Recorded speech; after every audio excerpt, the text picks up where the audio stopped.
Hey everybody, this is Rydo and we're back to video game news. We'll do about an hour of warm-up and then we'll jump into the video game news. Today is April 15th, so if you haven't mailed in your taxes in the US yet, you better rush to the post office right now. You might have time left. Of course, that is only if you had everything filled out.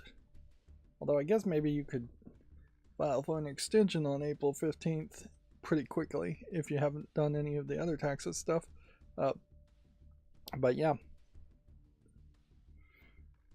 I don't have to worry about that. I just have to worry about hundreds of other things. We'll scroll down the SteamDB 24-hour peak concurrent chart here and see what people are playing. Which at this point I'm kind of feeling like Marathon is just really out of the conversation. It may not be a dead game per se, but it doesn't seem like it's one that's going to top the charts big enough to really be anything. Yeah, it's way down here in the 75th spot, just above OBS Studio, which isn't even a game. And I don't know why you would use the Steam version of OBS Studio at this point. That really doesn't make a lot of sense. But yeah, at the moment I don't think there's anything too new that's caught people's attention. But maybe Crimson Desert is still somewhat in the conversation. Graveyard Keeper 1 announced a sequel and gave away the first game, which bumped it up to the 55th spot for a very old but very popular game. I managed to start streaming at the time I actually scheduled it for it. I again am starting to adopt and hopefully stick to a process of just sitting in front of the computer anywhere from a few minutes to an hour before I have scheduled the stream. That way I'm just sitting in the right spot, looking at the clock, and I'll just do little things. I was trying to see about the feasibility in making the first steps of recording these pre-shows and not live streaming them immediately, and then when I hit go on the live stream, be past the pre-show part, the warm-up section as I call it, and be jumping directly into the news for the first hour or so of the stream, and then going through all the games on Steam, and then when I am done actually being live, that's when the pre-show will play. So the idea is to take a recording at the beginning for about an hour, then start streaming. Then, when I'm done actually being live on the stream, I'll play the recording that I took and put up something like pre-show, pre-recorded pre-show type thing at the end. I think that would probably make for a better product overall. I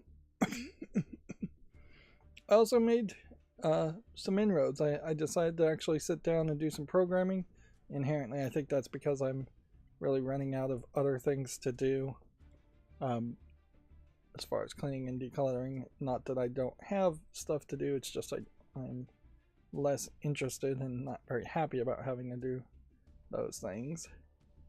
A lot of it is sitting down and sorting and organizing paperwork, and I've had enough of that probably for a lifetime, and yet I still have more I need done.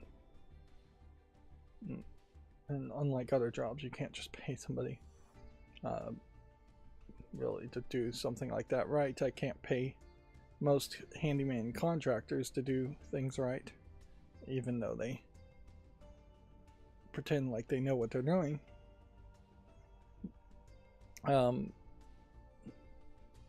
Yeah, so as of yesterday, too, I really didn't accomplish that much. I'm just watching Supernatural, and so very quickly I'm going to get back into the Supernatural talk. I can say that the original version of Shadowverse, their solo visual novel story, does have a conclusion, or has something labeled as a conclusion, but also I would say by the time they got to that conclusion, they had probably replaced the animators and the story writers a couple times over, animators perhaps several times over, and they'd replaced most of the characters that you started off with. So the initial setup that really should have been concluded much earlier probably is not going to be satisfactorily concluded in the conclusion. In fact, the first chapter I looked at of the Shadowverse, by the way, takes a ton of space to download, like 24 gigs or something, and it's just like, I wonder how many times you're going to be able to download it once it's shut down, before they just shut down the servers completely. They may very well do that immediately. Let's look at the most wishlisted games.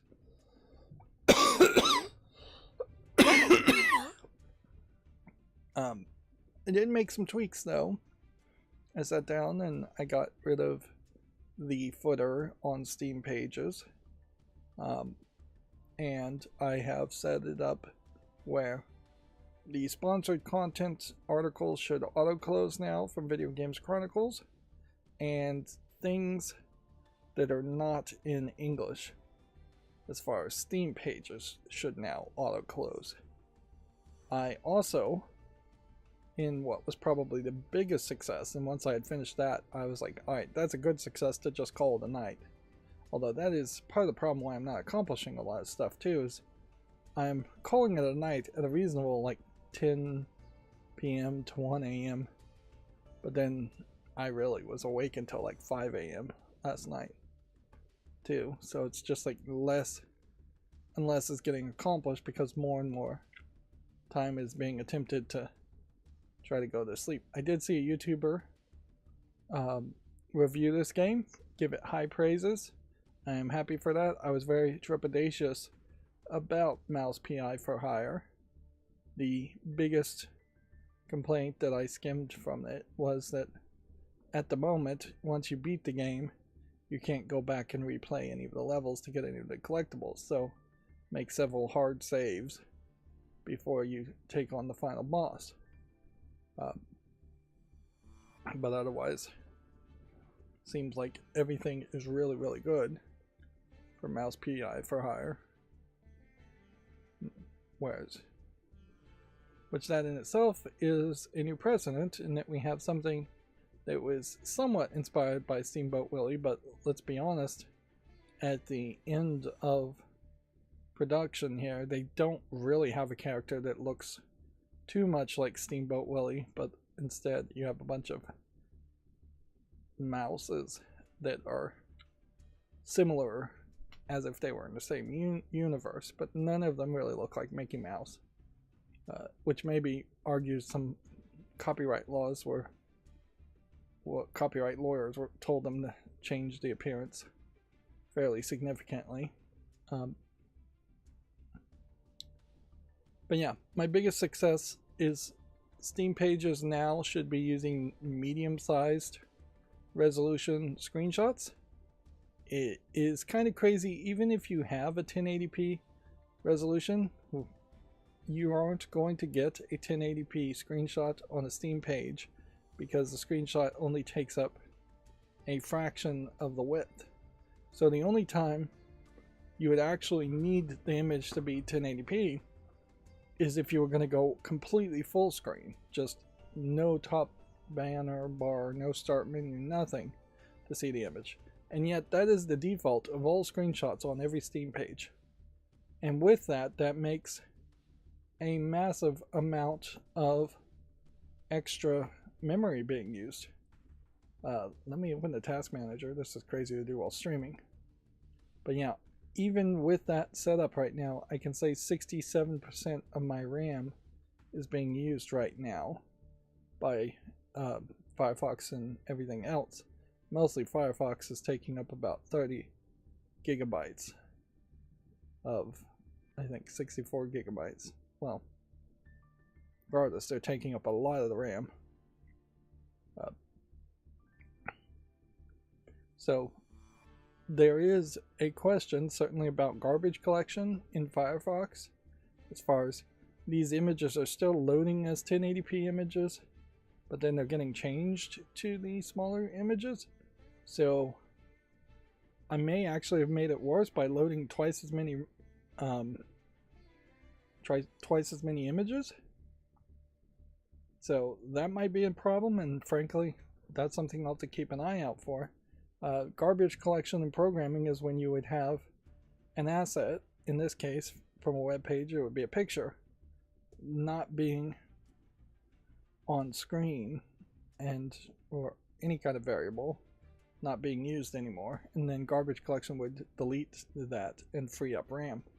I don't know if JavaScript has any, or if Firefox has any garbage collection, particularly since I have it set not to put pages to sleep, which is probably where the garbage collection would kick in particular. So yeah, in theory I made it better. In reality I might have made it worse. So I'll have to keep an eye on it and test it and see if there is perhaps some new JavaScript function that would free an image and remove it from the cache somehow. I don't know how you would do that. Now, it's certainly something you could easily overlook in programming, but I tried to have that happen months and months ago, and my last attempt didn't really get me anywhere. So I'm just happy to be successful in accomplishing the stated goal, even if the stated goal and the intended outcome are out of line. I still have these pop-ups. That's another thing to work on, certainly, is just get rid of the pop-ups if at all possible. And yet when I put in these Violent Monkey scripts that change the pages, I need to make them run smoothly and quickly and efficiently, because I don't want them to slow down the whole process. Nothing should be slowing down the process at all. So yeah, maybe I did accomplish a little bit more than I was thinking, just because I was actually programming, and it's easy to overlook programming stuff in particular. What is also easy to overlook is Supernatural. I am now halfway through season 12. This is the British Men of Letters arc, which absolutely sucks and is really kind of just setting up for the Child of the Devil arc, which that wasn't particularly good as far as the setup there too. It feels like now, let's look at the 7-day game, it is the case that there's only maybe a couple of writers writing episodes for Supernatural in season 12, and one is pushing one idea and one is pushing the other, and they are still very much conflicting with each other. Some of the best standalone episodes, Monster of the Week episodes, perhaps are happening there, but then they are all tied into the British Men of Letters, and that is just such a whole problem. And a lot of the episodes are literally just trying to close loopholes and answer questions. They kind of screwed up bringing back Sam and Dean's mother from being dead. She goes absolutely nowhere in the story, and I don't know what in the world they thought they were going to do with her as a character, with perhaps the exception that maybe she does allow them to make just a few more scenes where the actors for Sam and Dean don't actually have to be on the show or interacting with each other, which, yeah, there still may be more of that tension. This is a really good point where you have Sam and Dean start to really feel like they're adults at this point. The silliness and the teen drama is lower, but then there is just some pretty ridiculous stuff that almost all of season 12, if I was remaking Supernatural, would be left on the cutting room floor. Up to and including the Son of the Devil character. Like, I think his name is Jack. He's not born yet, but you kind of needed it to accomplish what they were going to do by the end of the series, but it almost certainly should have been a case that Castiel should have been merged into the character of Jack once again, just making Castiel more important, because overall throughout the 15 seasons Castiel is more important, even though he's mostly disappeared in the season 12. Like, he's injured in some way, and they just clearly needed him out of the picture so he couldn't teleport people and heal people, which, yeah, it would have made a lot of sense, and there would have been easier ways to say that he just couldn't teleport and he couldn't heal people. Pretty much after like the first season that you see him in. So yeah, the problem with the British Men of Letters is that they promise this idea of here's a really well-run organization, and that there are just no monsters in Britain, or at least England, at all. And yet you have this Harry Potter school, which they do a whole episode kind of showing what their Harry Potter school is like, which is nothing really like Harry Potter. But yeah. But they set it up completely wrong. Like, the first time you're introduced to the British Men of Letters concept, you know they're bad guys. They're shown as bad guys. They're shown as extremists who will kill humans and torture humans as much as possible. Almost certainly a lot of what the British Men of Letters were supposed to represent is America and Guantanamo Bay and torture, because there's even a point there where Sam and Dean get sent to a Guantanamo Bay like dark site after expelling the devil from the fictional US president, which happens for 2 episodes, is that the US president gets possessed by the devil after he possessed a rock star, a made-up old rock star. And yeah, the devil being a president leads to absolutely nothing. He just ends up sleeping with his secret girlfriend and impregnating her, and then it is just a stall tactic and waste of time as they are trying to figure out what to do with this Nephilim baby that will be more powerful than angel or devil combined.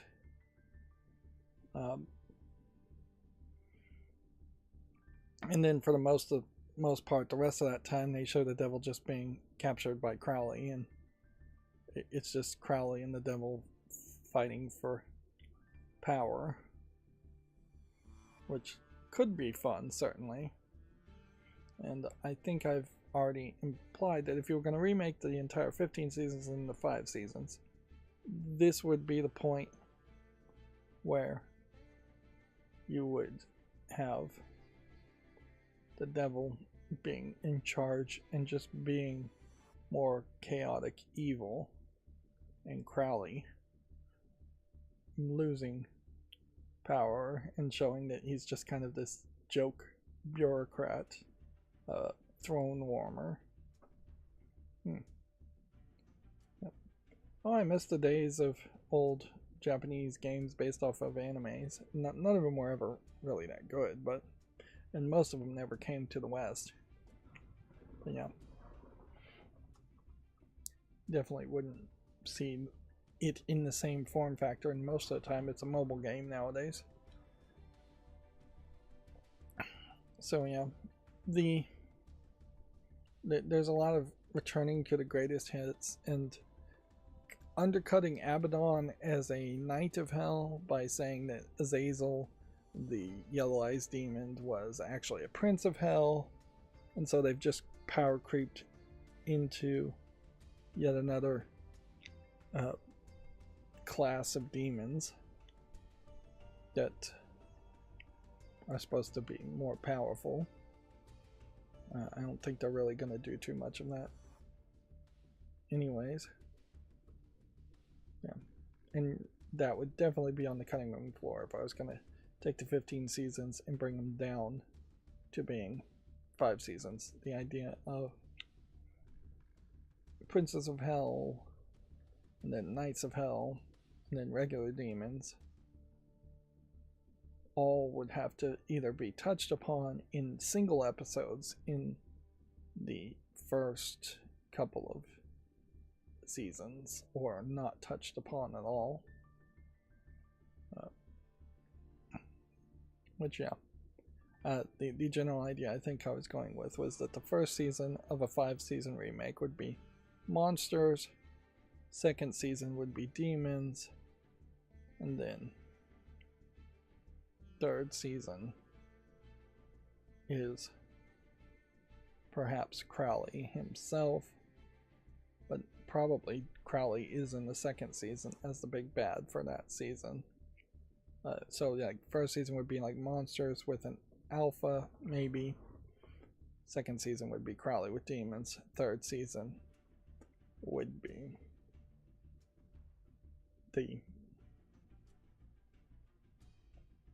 the devil getting free and being a chaotic evil.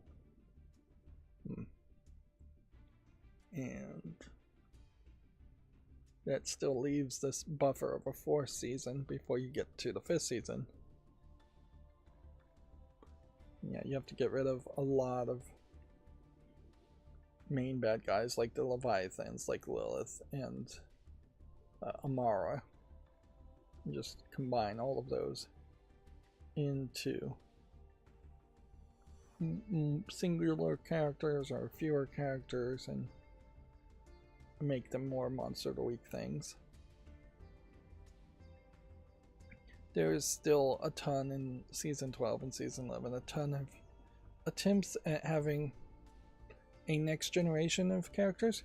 I don't think any of them are really our backdoor pilots that went anywhere, but almost all of those episodes feel like they were attempts at backdoor pilots. But then there is also clearly an example of them not wanting to keep any actors around as the main cast because they clearly just didn't have the budget or didn't want to pay them.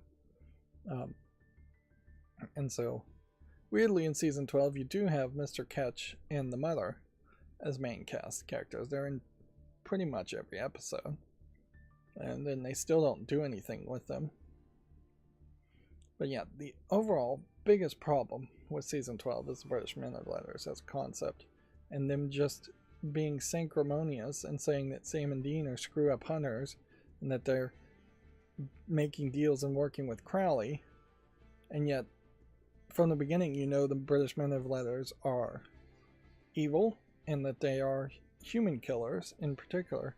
And just like every time you see them in their first few episodes, you know that they are, you are shown that they are hunting down and killing humans in a cold-blooded, uncaring way. Which, yeah,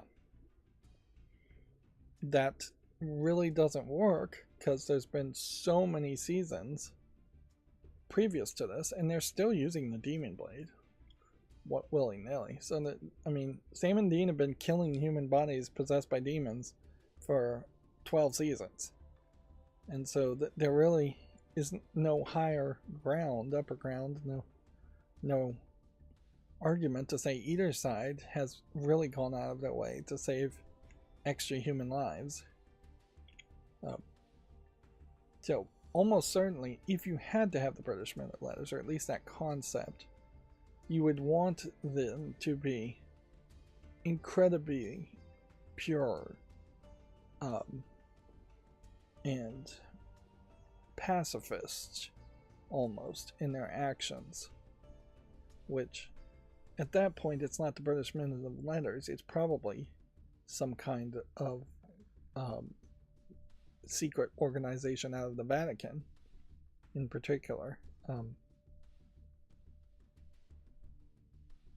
which that would make some interesting contrast, at least, because even Castiel as an angel is just a warrior. So if you started to put a pacifist in there and they started to say, hey, we have these ancient spells that will cure people instead of just kill the demons inside of them, that would be interesting as it goes, and it would make a much better contrast as far as the Antichrist, baby of the devil, as far as this would be the one thing that a secret organization run out of the Vatican would potentially kill for and kill to stop. And even that would be an interesting contrast, because effectively you're discussing an abortion under a secret organization that would be Catholic. So yeah, there would have been a much better contrast if it was something like that. Maybe you don't do it out of the Vatican, maybe it's some secret monastery of a different sect, or it's like a Buddhist sect or some Eastern religion, as far as dealing with demons and monsters. But I think you definitely would want to continue to just bring about, here are new spells, here's how the magic is evolving, because magic at this point in season 12 is also hugely being used, with no real concern about where the magic is coming from.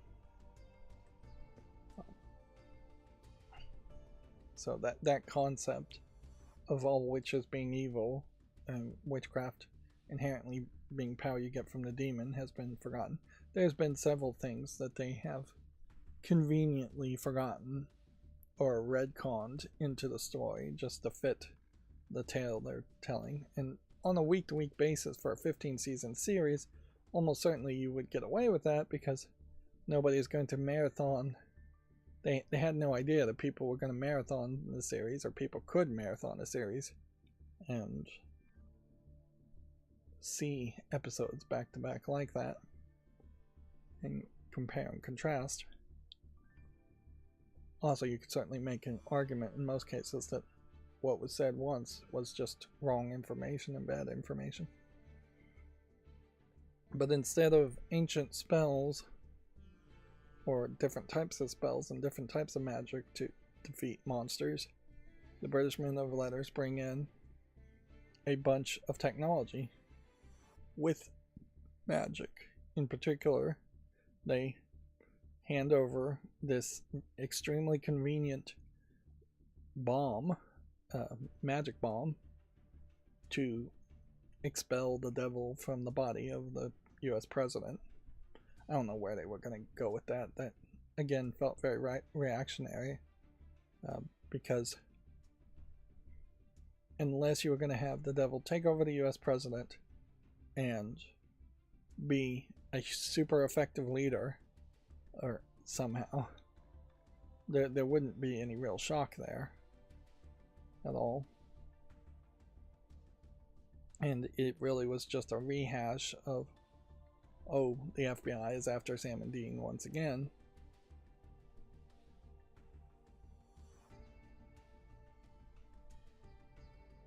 And yeah, the general idea of the British Men of Letters having weapons that could kill potentially all the vampires in America and just solve all of their problems, well, might be appealing to the character Sam and Dean, really would just ruin the TV show if they wanted to continue to make seasons. And by season 12, they should have known that they were going to continue to make seasons at that point. So yeah, the power creep is just too high at that point, and it becomes too easy. And I don't see a real advantage in killing off all the vampires, because you could easily say there are still vampires and just not make any episodes about them.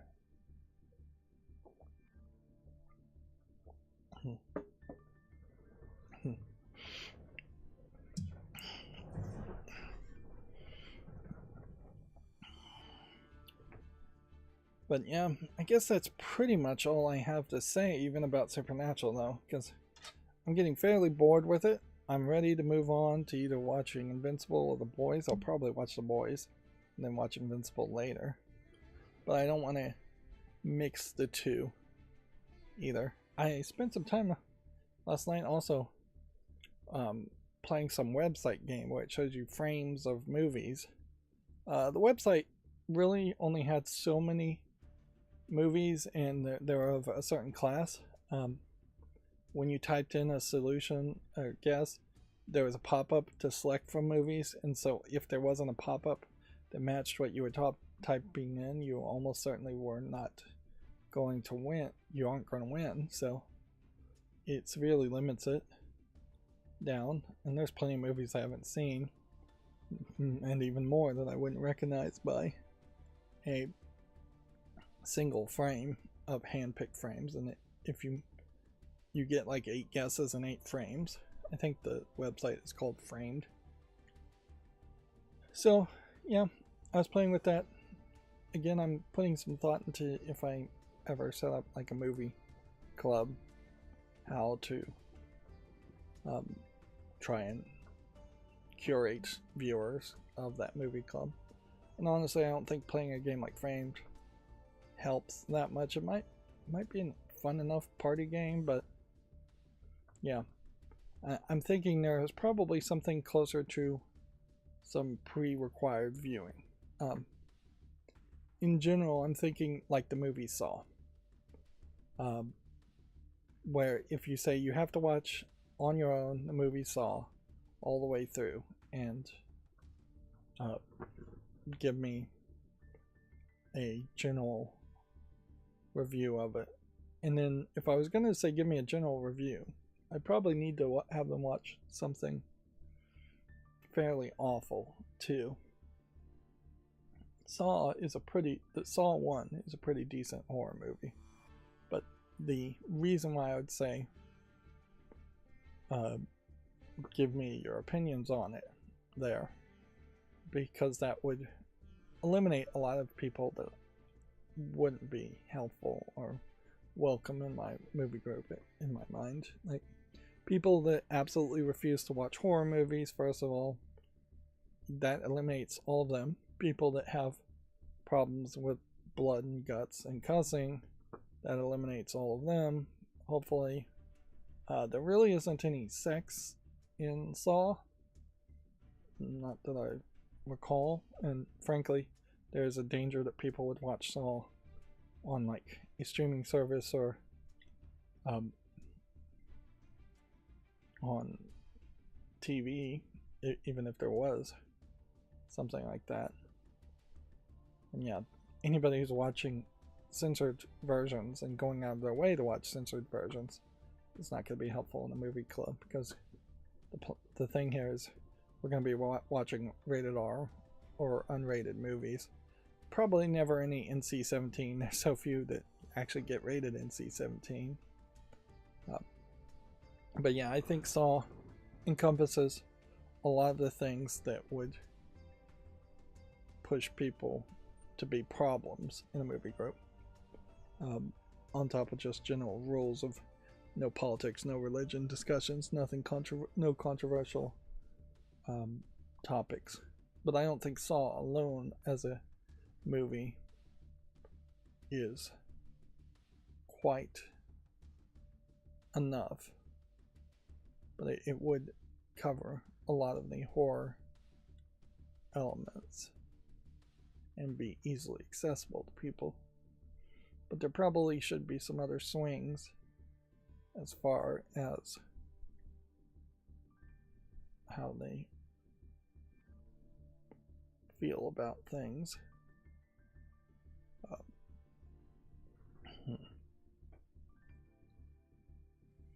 Yeah, I almost would say The Matrix, but I don't think The Matrix actually tells you that much, because it's pretty easy for people to say, hey, I like The Matrix 1.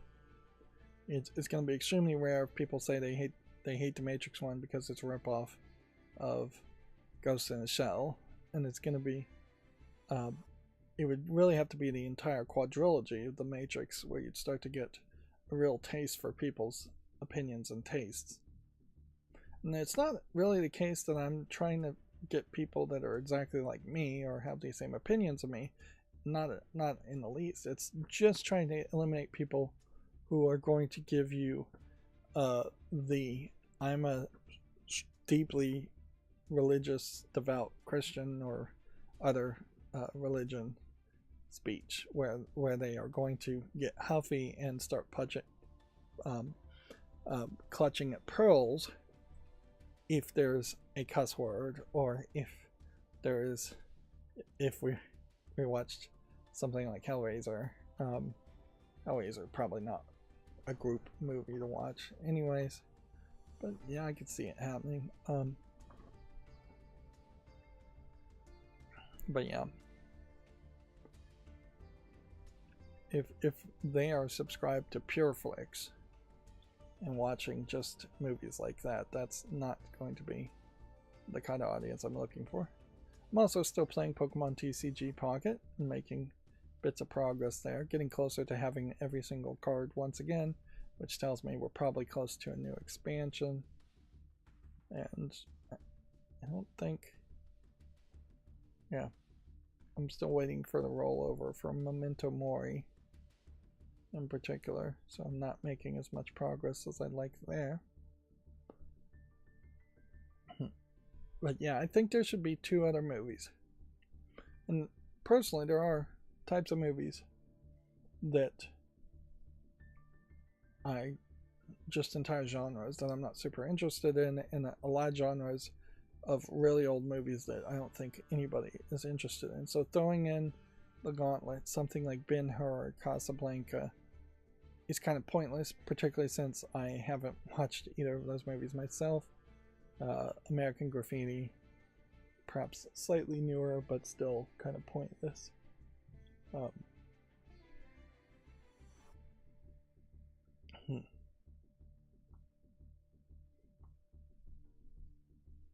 Yeah. Saw, and then maybe Princess Mononoke. Yeah. Might be a good one too. I was thinking maybe Spirited Away, but Spirited Away is perhaps too kid-friendly of the Ghibli movies. But Princess Mononoke, I think, is a good one. You could potentially replace that with like Akira, and that would be a more hard sci-fi thing. But yeah, I think Princess Mononoke might very well be a great one of what I'm thinking is like a 3-movie gauntlet. That's not asking too much. That's saying spend 6 hours watching movies basically, and then writing a review as part of the approval process. And by forcing them to actually write a review, it also tells me that they have something to contribute there. And yeah, there's plenty of other movies that are good, and that's not really what this is about. This is about trying to eliminate it. And with Princess Mononoke, there you have a anime movie that is fantasy in a Japanese world. I know there's a scene of toplessness in a brief second in the movie, which nobody really should be offended by. It's literally a bunch of Japanese women are working a steel factory, and one of their robes just comes loose for a brief second.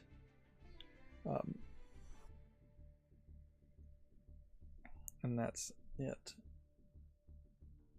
But yeah, for movies and animes in particular, that's usually the amount of nudity you would get anyways.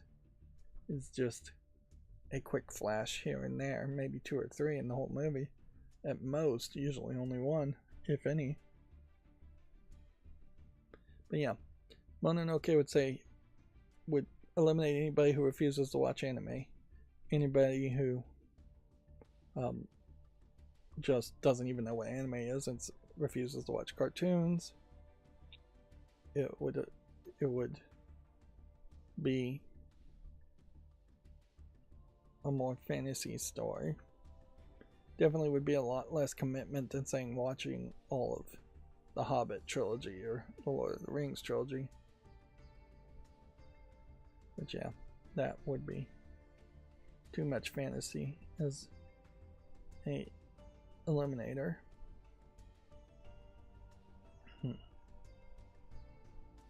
So then you have a horror movie, which a lot of people don't watch horror movies.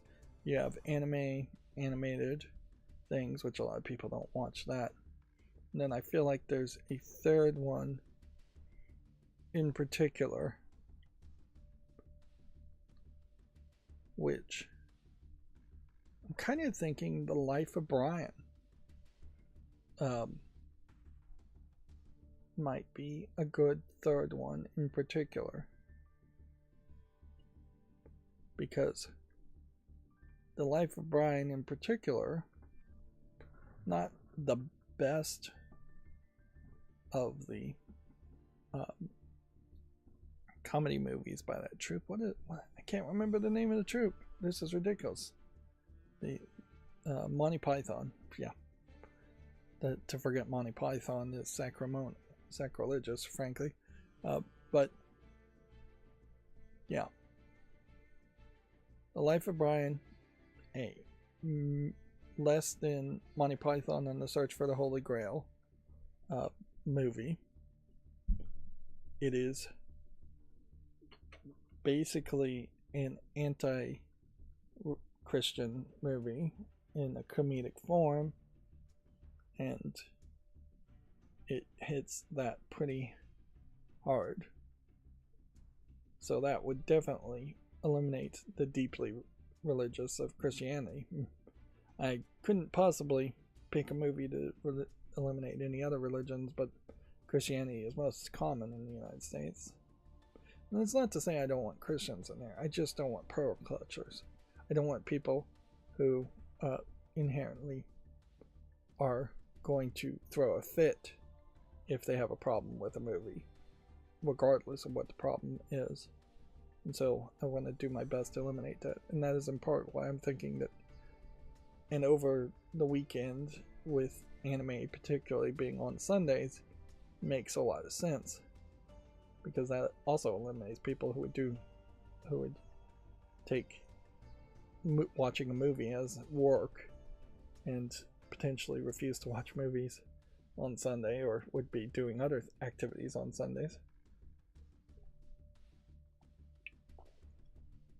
So yeah, I think that's a pretty good gauntlet of just like, here's a 3 movie evaluation.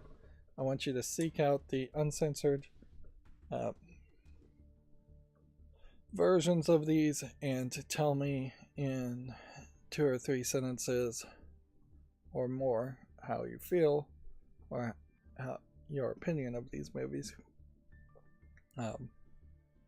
as far as a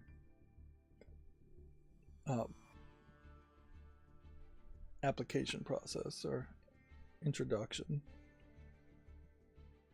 But yeah, it's worth pointing out too, though, any barrier to letting people in is only going to hurt me way more, because getting even 4 or 5 people to show up on a weekly basis is going to be a huge struggle. And so in your desperation, you may very well allow anyone and everyone in. But no, I think it would be a little bit more picky than that, particularly since this is going to be done at my home more than likely. It would be kind of crazy to have a movie watching group that meets up somewhere and watches it on a projector or something like that in some location. And yeah, it's far too expensive and kind of difficult to rent out movie theaters. There will be a point, almost certainly in the future though, that movie theater rentals are going to get so cheap that you could potentially just rent out a movie theater and let them play DVDs. Which, yeah, the definition of a public viewing versus a private viewing is not something that people really care too much about, but technically renting out a movie theater and having a group of 20 or 30 people would be considered more of a public viewing than a private viewing, and against the terms on a DVD.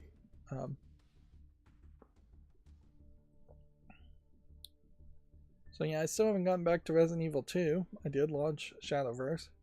You can see here that the 10 hours just to download the dumb thing, and then overall, when I was playing Shadowverse, it went up to 3,121.4 hours, although, again, tons of that would be just it being idle. Same is true for the 10,585 hours of Yu-Gi-Oh! Master Duel.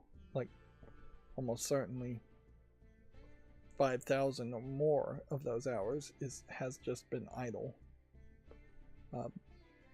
It just using it as background music. But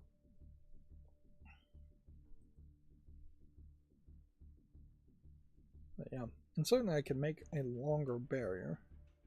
This is the new Shadowverse that they are desperately trying to promote, but is hugely negatively received. We'll show that.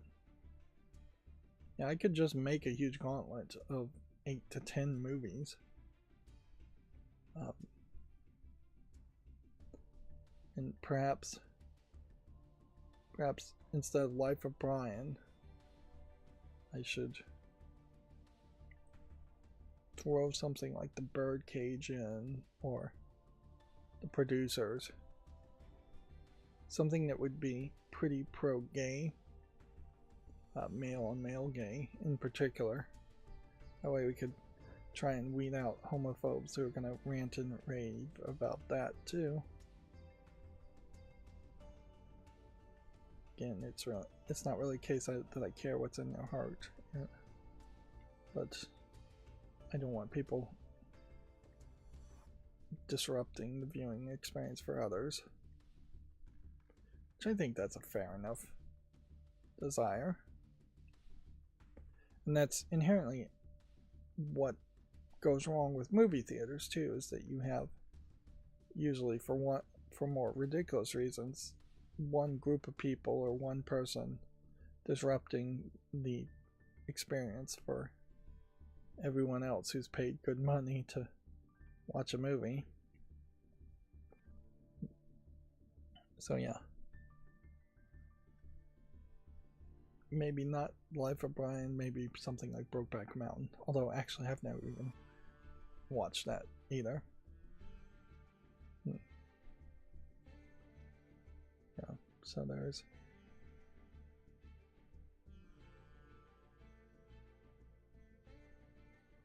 there's an argument of maybe Silence of the Lambs being thrown in there too as a fourth movie. That's not a terrible thought too. That's another horror movie, more of a psychological horror. Yeah, I think you'd probably want to replace Saw with Silence of the Lambs.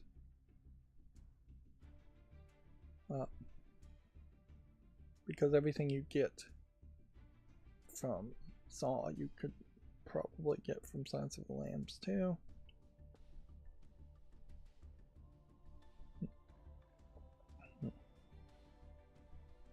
So yeah.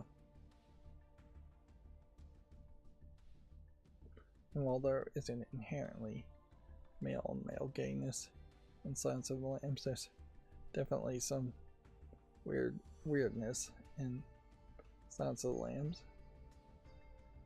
Of Buffalo Bill being probably a cross-dresser. It's pretty much all you can really determine from his craziness. Some people call him transgender or transsexual, but there really is no evidence to confirm any of that to be true. It's just weirdness. Oh, and that's another thing. It's certainly nice to see by season 12 of Supernatural is that the whole gay panic stuff is totally gone at this point, and the show, you could claim, had gone woke as the rest of society in the United States had gone woke, which not really. They'd just gone a lot more progressive and a lot less lazy in their writing as far as gay panic equals cheap, easy joke. Let's check out Windrose too.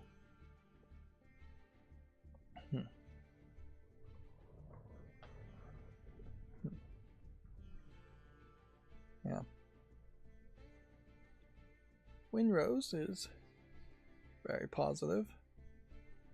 So I'm going to go ahead and just put it on the wish list.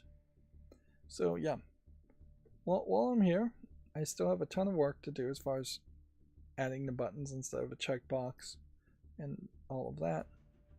But now when this game is relevant to you has a it's not in your native language thing, where if this game didn't support English, it's not in your native preferred language warning, the tabs are just going to close. So that means hopefully we'll save 5 minutes here and there every stream just not looking at games that aren't in English. I don't think I got to the point where the AI content is automatically going to close, but that will be for more of a project later. And I got rid of the footer way down here at the bottom, which I think I did that before the last stream. But again, the big success is that this image here is slightly below the width of 1920, because you have a little bit of margin on the left and a little bit of a margin on the right.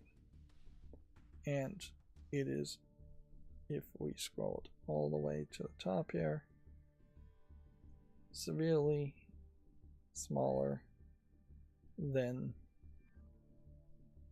the height of 1080, like, because this should be, oh yeah, no, what I'm saying is wrong. This way should be 1080, and see it's slightly less than 1080, even though this is a 1920 picture, because I've rotated everything to be in portrait mode instead of horizontal. And this amount of pixels should be 2 1920s. So if this was in any way formatted right, the image would not really fit. But what I've done here, and if I just open the link in a new tab and show it, is I've changed it. So this is the original resolution that is being used. So it's being stretched a little bit, and that will mean that there's slightly less quality here. Let's see. If I zoom in, it's being stretched by roughly 170%, so nearly double the pixels. And yeah, you can see as you zoom in, it gets a little blocky, but in practicality, for as little as you're actually going to look at the screenshots, this looks fine. And this is way better than, let me just change the URL and see if this works. This may literally change it back. Yeah, the biggest problem I had with the code is I put 1920 by 1080p and it didn't need a P. So this is the original size of the image and the original URL. Now this is where the garbage collection thought comes in, is are these images getting saved to the cache and taking up more RAM, or when I close this tab, will this go into something else? So yeah, this is the real size. It's zooming in two different ways. So at 100% at a 1080p resolution, because I have it in portrait mode, you're cutting off the edges. You would have to zoom it down to about 67% before you have everything on the screen. And so, yeah, that is. And it's not like the images that Steam has are actually like going from 1080 to 720p. They're going to a weird 600 by like 300 pixel resolution that doesn't make a lot of sense to me. This is when you start to really zoom in on the 1080p, you can see it's a lot prettier. You don't get pixely at 200. You maybe get a little pixely at 240%. You're starting to get fairly pixely at where it's actually zooming. This is like 400% and it still looks pretty good. It's not until you get to like a maximum zoom of 500% doesn't actually even look bad.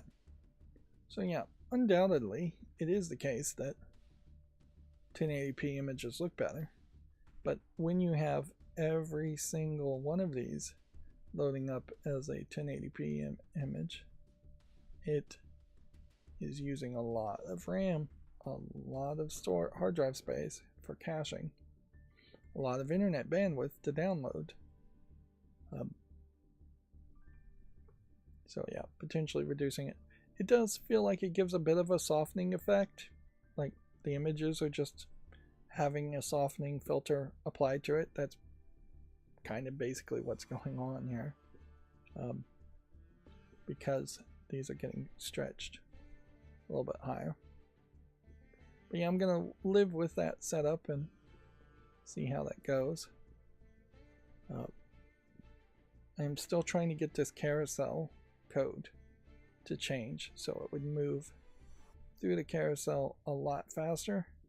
When looking at pages on Steam, I want to spend half a second on them, so I want to see all of these screenshots just jump as fast as this, where my eyes can barely even register what I'm looking at, and then if I really want to take a moment to look at it, it'll pause. But the delay right now is 3 seconds or so, which is way too long to have to sit here and going through so many games. on Steam.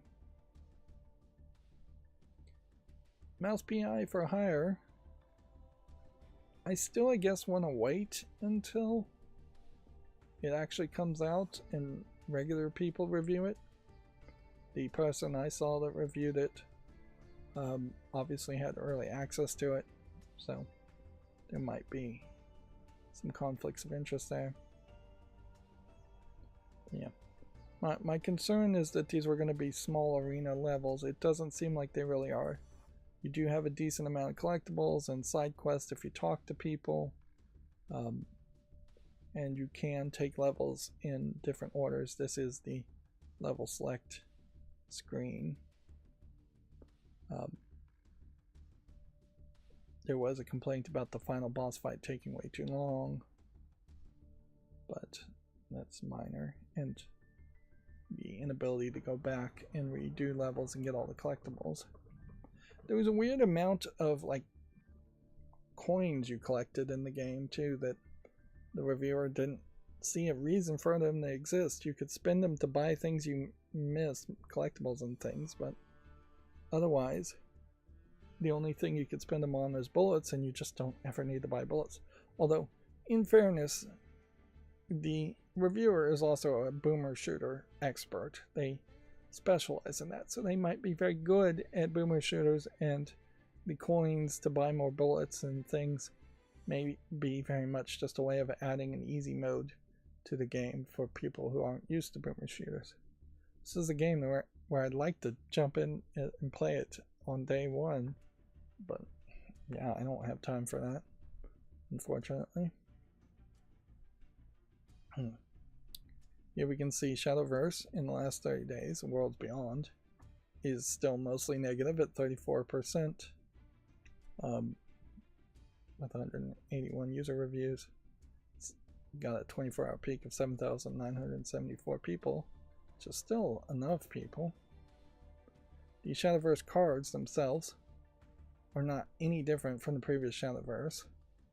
It's just that the hero characters have been replaced with new archetype characters, which kind of means nothing.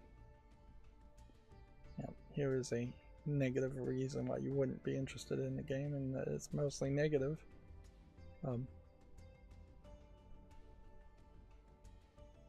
Still haven't seen any Steam Deck refurbs in stock.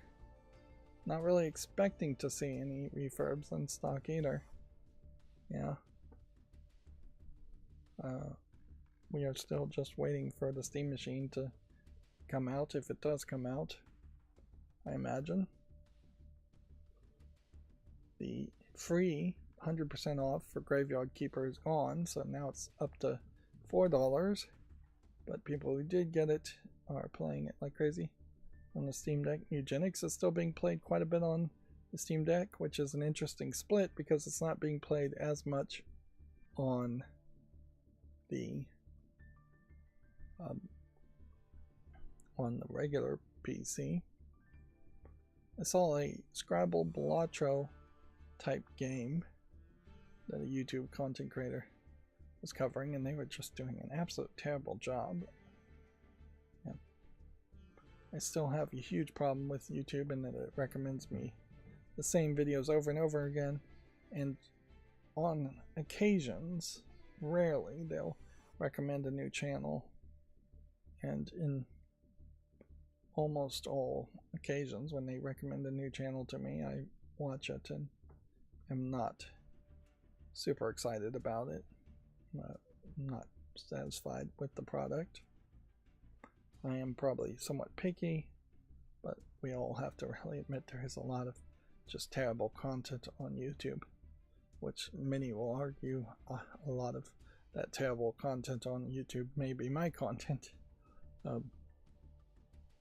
Still waiting for that new feature to even really be shown off as far as turning YouTube channels into like TV like channels to run reruns.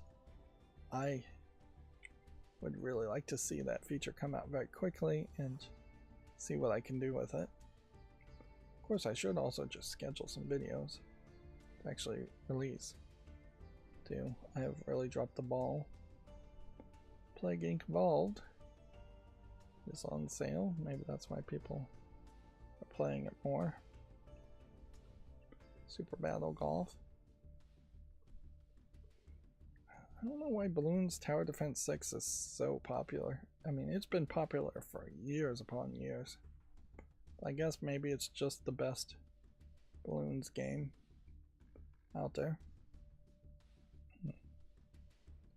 Alright, so in the future, this would be the point where the pre-show would end and I would stop the recording, start a new recording in the pre-show, reintroduce everything, and start with the video game news here. That's the general thought. Unfortunately,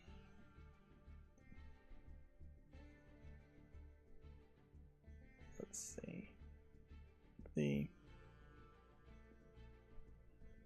sponsored content here, Dragonair Silent Gods major update. If we open this in a new tab, it's going to close immediately because it's sponsored content. The Fable release has reportedly been pushed back. We open that up in a new tab. That doesn't auto close, so there's our test for it to work. The question here, though, is why do we not have any of these tabs open?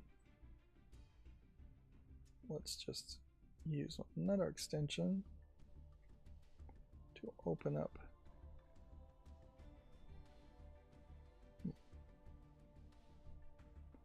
everything here.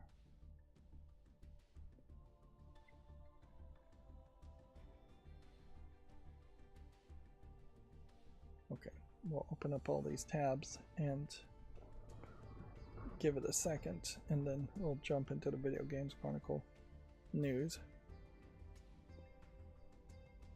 For some reason, either of those tabs got moved over to a whole bunch of random places, or they didn't open, and we'll see what happens on Friday.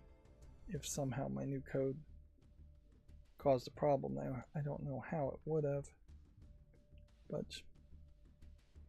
who knows. So yeah, Video Games Chronicle headlines. Let's go. So Xbox's new boss tells staff that the Game Pass has become too expensive for players. Asha Sharma suggests Game Pass pricing changes are coming.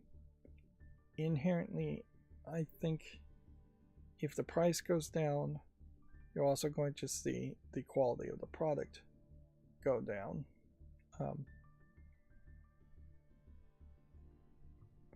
Yeah. It does, at the very least, push that she has got her eye on the Game Pass, and she isn't just completely determined to get rid of the Game Pass as a concept. It may very well be that she just lowers the price back to what it was and then looks like the good guy, if that's all that happens. But I do think the quality of the product probably will go down too.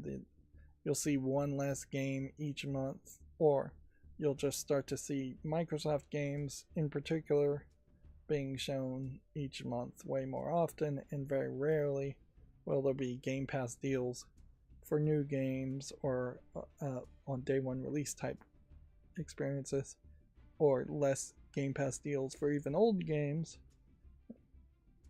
So we should keep an eye if the price goes down, or even if the quality goes down and the price doesn't go down, to see if there's fewer games per month by numbers, or just fewer quality of games per month. This Ninja Turtles game in particular confuses me, because I don't know what Microsoft company would own a Ninja Turtles game. Mojang is owned by Microsoft, and they do Minecraft, which, yeah. This new female skin character that's not new, it's been around for years, has really never gained enough traction. In my mind, I don't even know her name, where Steve, to me, is still the default character. This is obviously Starfield from Bethesda. This is Halo from 343. This is Forza. But yeah, the Ninja Turtle game. I don't know what team that would be. And certainly there are plenty of teams that aren't being highlighted here, such as Activision, Blizzard, Double Fine. I don't know how many more I could name that I'm certain are still owned by Microsoft and haven't been shut down, though.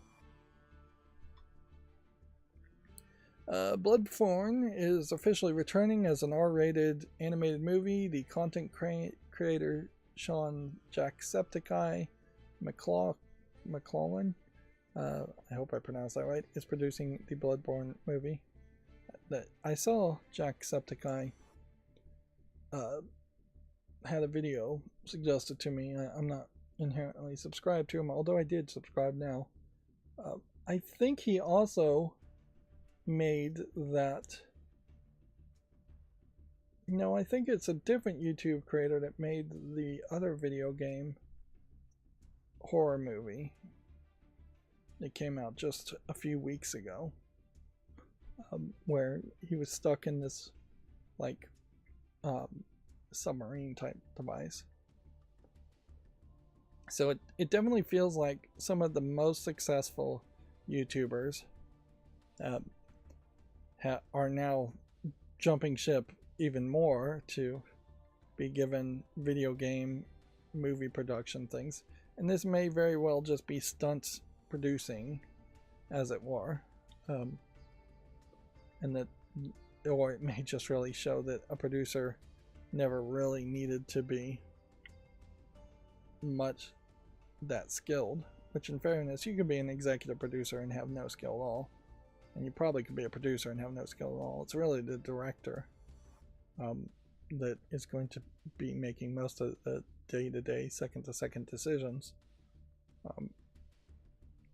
And yeah, we all talk about how terrible producer notes are. I imagine for Bloodborne fans this might be interesting, but when you really start to think about it, Jacksepticeye is almost certainly a stunt producer who's just getting producer credit, and then he's going to potentially give some notes to some Asian animation studio. Let's face it, it's probably going to be in like Korea, maybe China, maybe Taiwan or the Philippines or something, even India. But yeah, it's probably not going to be a high budget Japanese animation studio. Even if it was a Japanese animation studio, it's probably not going to be a high budget. This is Sony Pictures and PlayStation Productions, so maybe they would have some pride and have a Japanese animation studio. But yeah, I'm not expecting great levels of animation, and I'm not expecting any of those animation studios to actually speak English or actually care one bit about any production notes that are given to them from Jacksepticeye. So yeah.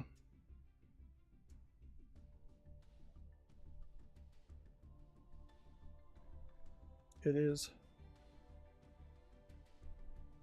interesting that we're continuing to see movies be made, whether in live action more often than animated these days, based on video games, but it's still very much the case that the video game form of Bloodborne is going to be the real form of Bloodborne and a much better form of Bloodborne. I haven't actually played Bloodborne, but I can guarantee you you're going to have a better experience playing the game than watching an animated movie based on it.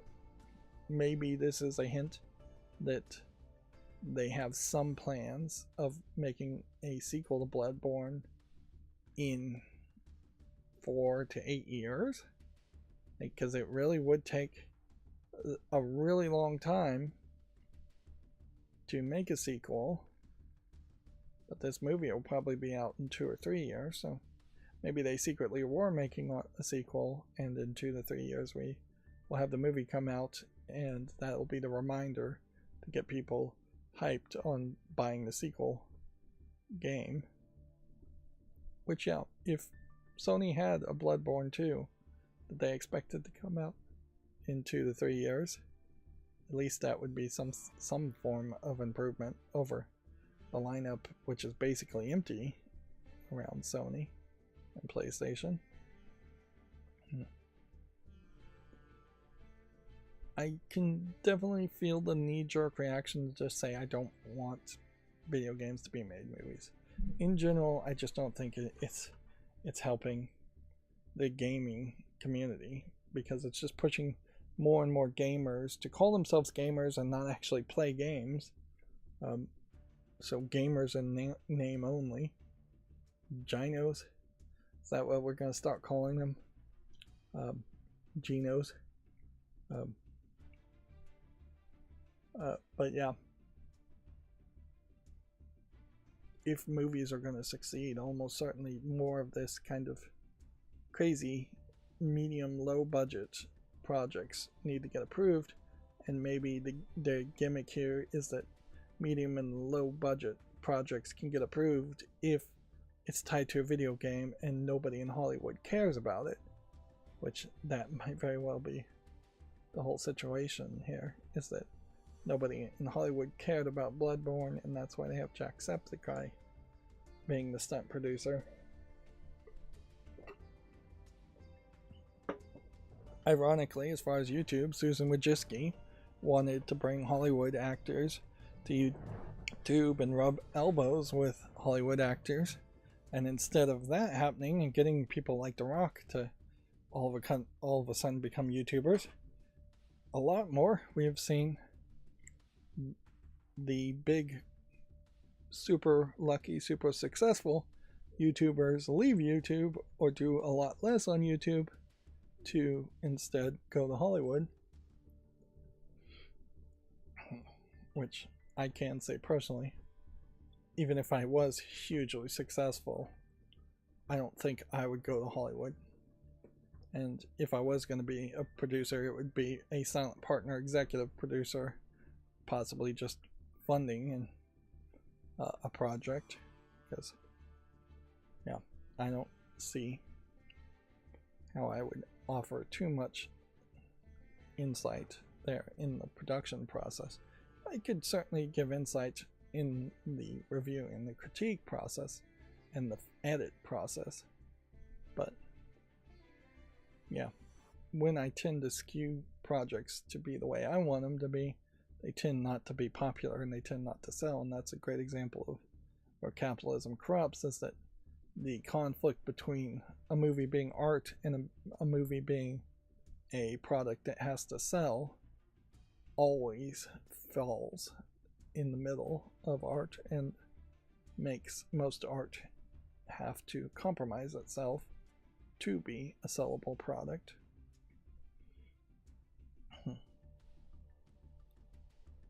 Let's see.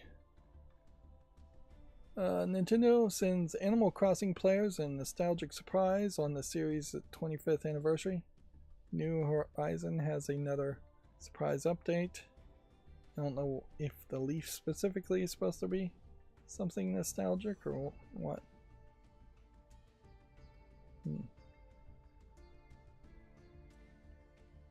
Commemorative item in the form of a leaf statue. That doesn't really seem like too much, really. But I guess good on them for still supporting Animal Crossing New Horizons, where they could have given up on that.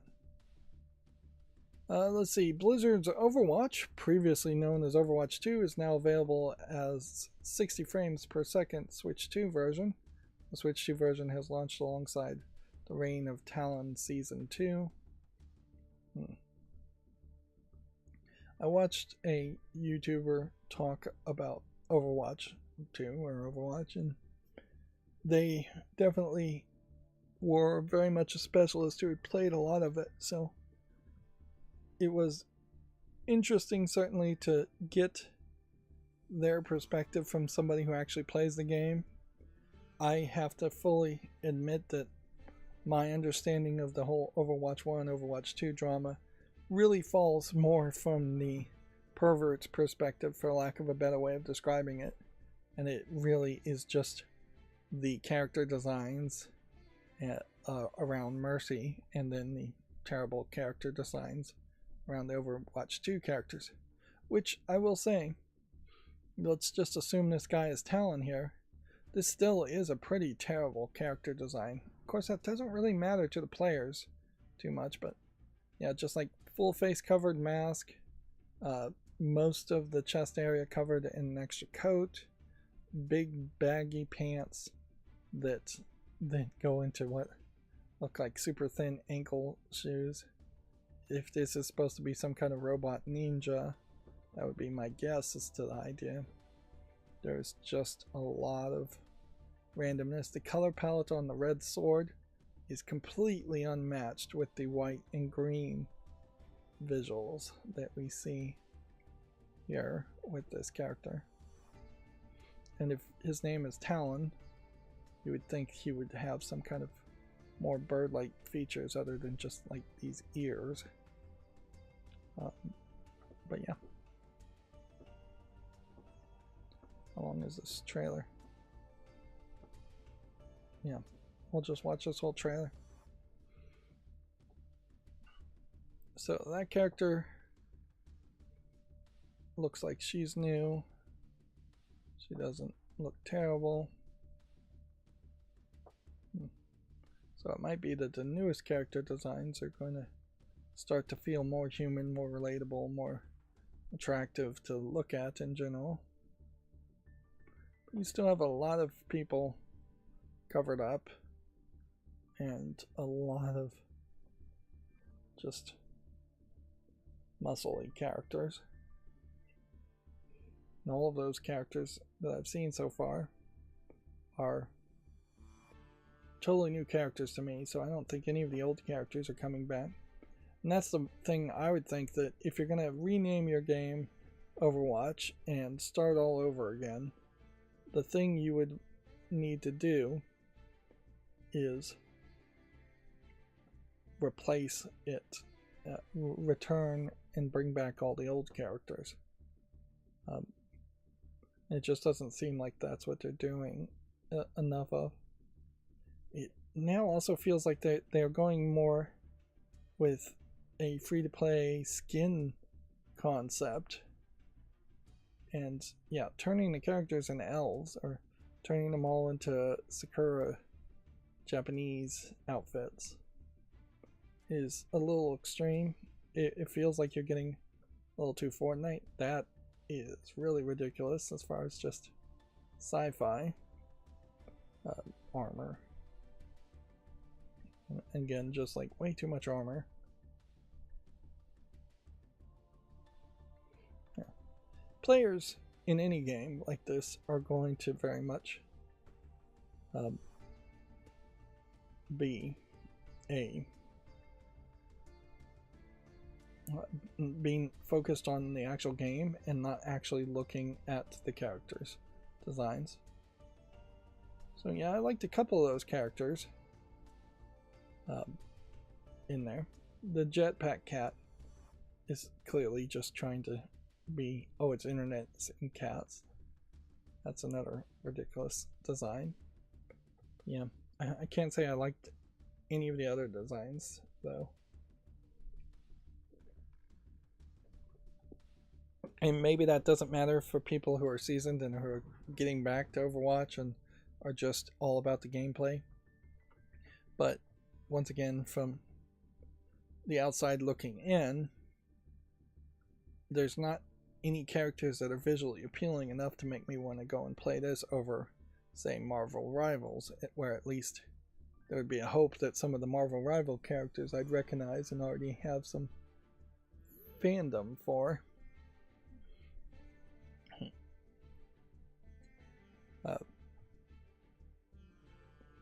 Yeah, I guess I'll just leave it at that. Bethesda has promised to fix Starfield on the PS5 crashes. Some fans have complained that it makes it unplayable. Which, okay, that's great. Of course, why do we still have bugs and crashes on a console version of a game that came out so long ago. Why do I have a screenshot that says in-game footage? It's not even a particularly interesting or good screenshot. Now these images still will be whatever size they are. It's only Steam pages that these screenshots will be shrunk down because other websites don't have secret smaller versions on their servers that could be downloaded instead. A Spider-Man model appears to tease a new PlayStation game in a now deleted post. The model behind Insomniac Spider-Man games appears to have started capture work. It is very possible he started capture work for another game, but it would make a lot of sense to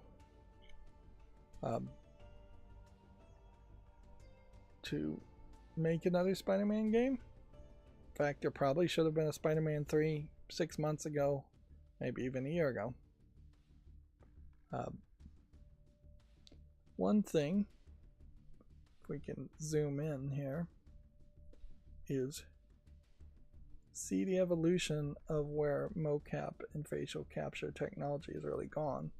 He just has this stomach device computer with things plugged into him and a face mask, which looks like it's just got maybe a couple of cameras looking at his face, and a lot of this on his head is probably a helmet, and that's about it. I suspect there might be a microphone in the mix. It's a really poor sized picture, so I can't zoom in too much. And then in the background here, the computer is showing a whole bunch of cameras, digital cameras, in a scene, which implies to me that there are actual physical cameras all around in the room just capturing them. So, but yeah, no more green screen mocap suits, no more dots, no more ping pong balls. Depending on the technology they're using, that has pretty much gone out of the way. I mean, the fact that he can have a belt loop just falling down here is surprising. This looks like this is probably the microphone pack, and this is a lapel mic, and so it's just completely disconnected from the cameras and the face cam action. And that's probably yeah, you just have two systems here where one is capturing the face, which I don't see any dots on his face, but it's possible they just painted on makeup dots for registration marks. They may just have acne. But yeah, one system captures the facial capture, and then the whole room is capturing the body movement capture. And he is doing the Spider-Man thing here. So that is a hint. We can see that this looks like this is possibly a camera, and this is possibly a camera. So it looks like they aren't like super hugely expensive big cameras. They're just having more of them in different locations. There might be some special markings on those cameras so they can be keyed out, but also look at the room here. Is anything behind the cameras seems to not matter one bit. Like there's no special masking or green screen for the walls or the thermostat on the wall, or the I imagine these are crash mats that to jump and fall on. Yeah. It is still very much a big question though as to, is the facial capture, is the motion capture even something that's really that helpful or necessary in game development? It has just become the default way everything is done, but there definitely were times in the past where animation was done via just referencing video and footage, a human just referencing video and footage or tracing video and footage, rotoscoping, or doing it directly in their own mind. Yeah. I guess when I think about it now, though, perhaps I have been naive and not really thought about the fact that almost all animation has been via human reference as far as what you're drawing. And when you are taught art to sketch people or paint people, you're using human models almost always. So yeah, I don't think there really is a lot of cases where animation is coming purely from your mind. Even like the original Prince of Persia was rotoscoped via footage, via film being captured. But then yes, there was also plenty of sprite-based pixel characters like Mario, where each single sprite pose was handcrafted due to the limitations of the resolution in the NES. But I also would argue it's probably gotten kind of way too expensive and way too out of hand. Notice they just have an X here showing where to stand in the middle of the room. But yeah, the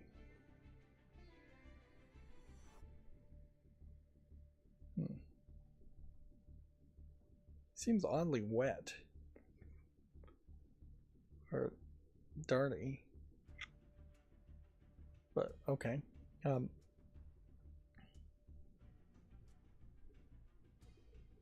Yeah, if you were a small game developer, you definitely aren't going to be able to probably get facial camera capture. We aren't at that point, and like mocap in general. And so there is still I would assume hiring actors and doing mocap is one of the major expenses that turns a project from being a single A to a double A, or a double A to a triple A. More likely a double A to a triple A as far as just budget going.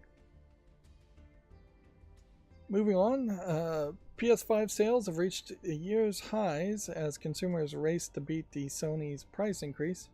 PlayStation hardware reportedly enjoyed a US sales boost ahead of the $100 price hike, which, okay, that unfortunately sends the absolute wrong message in that people in the United States will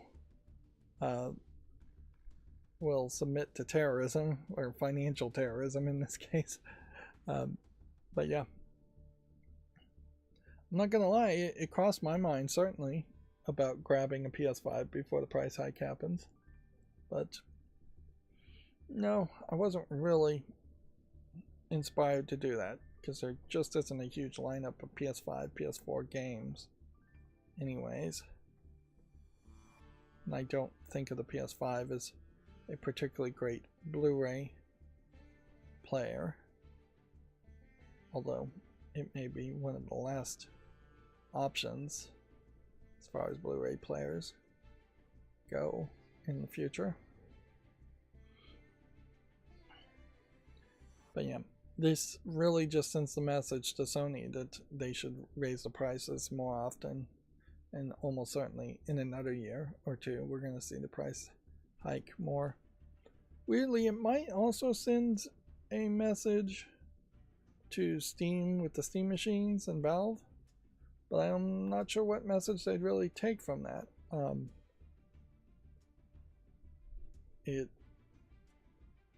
does potentially introduce a possibility of the Steam machines coming out at a discounted price, and then they immediately saying that this is just an introductory price, and after 30 days, 60 days, after even a week or so, the price is going to go up, which I wouldn't have really expected Valve to release a Steam machine like that, but I kind of feel like that might very well be the case, as that early bird discounts show up for the Steam machines.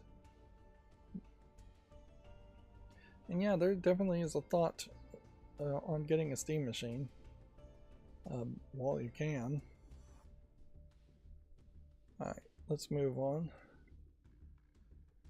Hades 2 has arrived on consoles with a new update, making it easier to romance popular character.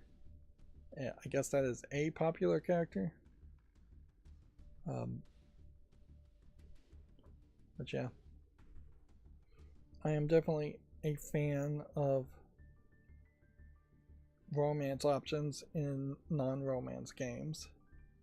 I think that should happen more often than it does.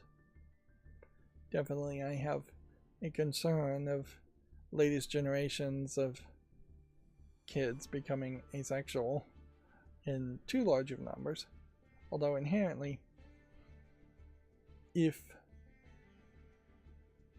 accidents happen enough, as they tend to do, there'll be enough people.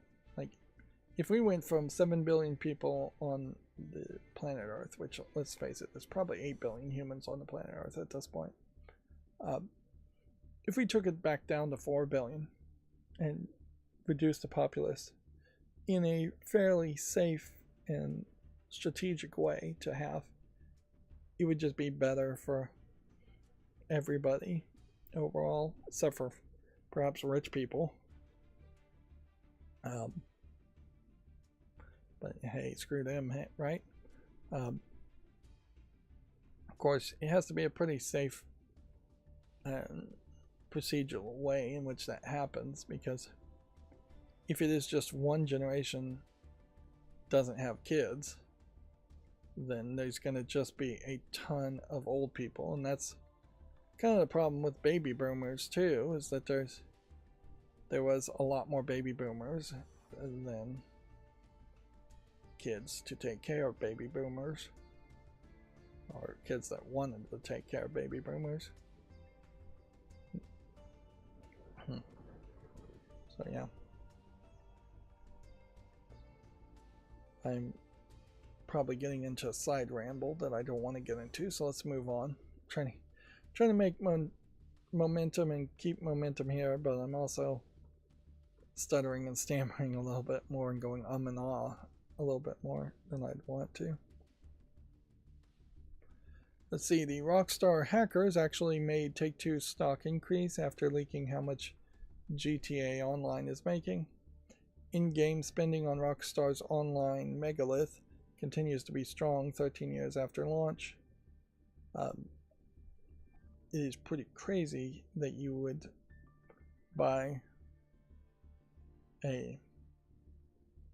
stock in a company that has just been hacked based on unconfirmable leaked data.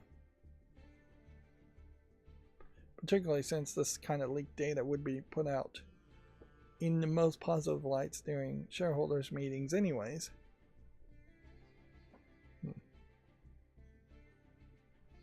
So yeah, I was crazy, but the stock market frankly is crazy. I mean, I don't know what else to say about it. The stock market is just not in line with reality at all at this point. Let's see, PlayStation Plus's extra games for April reportedly include a Horizon Remastered. No, Horizon Remastered. We already know that game exists. You can get it now. And this is an update that says the official announcement is out, which is a great example of where listening to rumors or headlines around rumors for something that's going to be announced and you know it's going to be announced is pretty pointless. Skate is adding a limited time Nike SB pop-up event until May.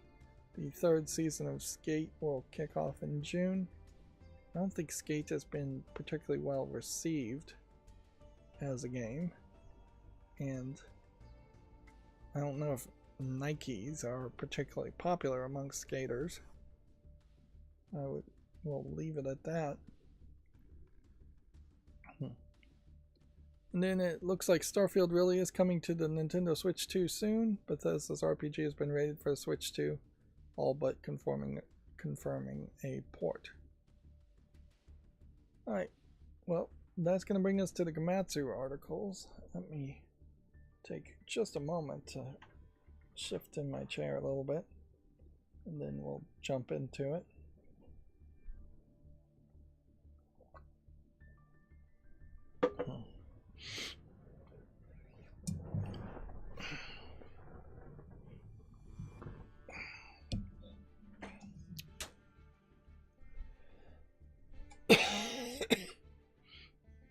Okay, let's go through the Gematsu news now.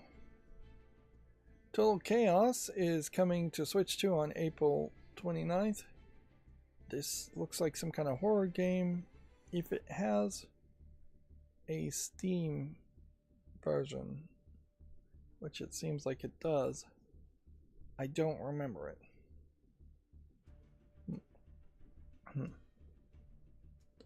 This frankly feels like this could be a VR first game, or game that was at least compatible with VR. And I guess it is interesting to be reminded that that experiment has been abandoned as far as Nintendo Switches and the Labos, because yeah, I definitely was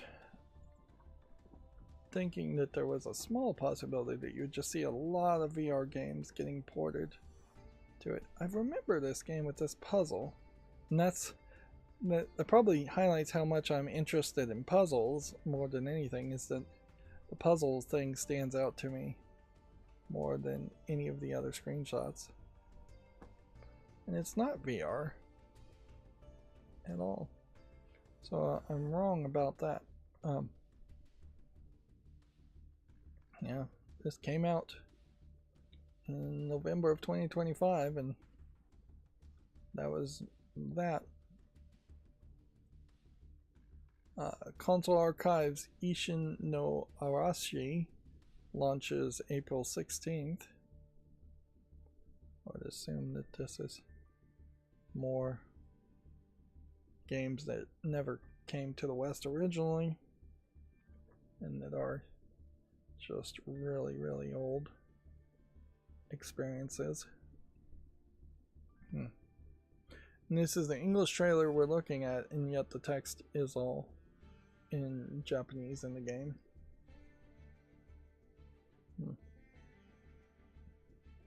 This looks like some kind of strategy game. Is that the entirety of the game that they're showing? Because this is really boring. Minute in, still being shown the exact same thing.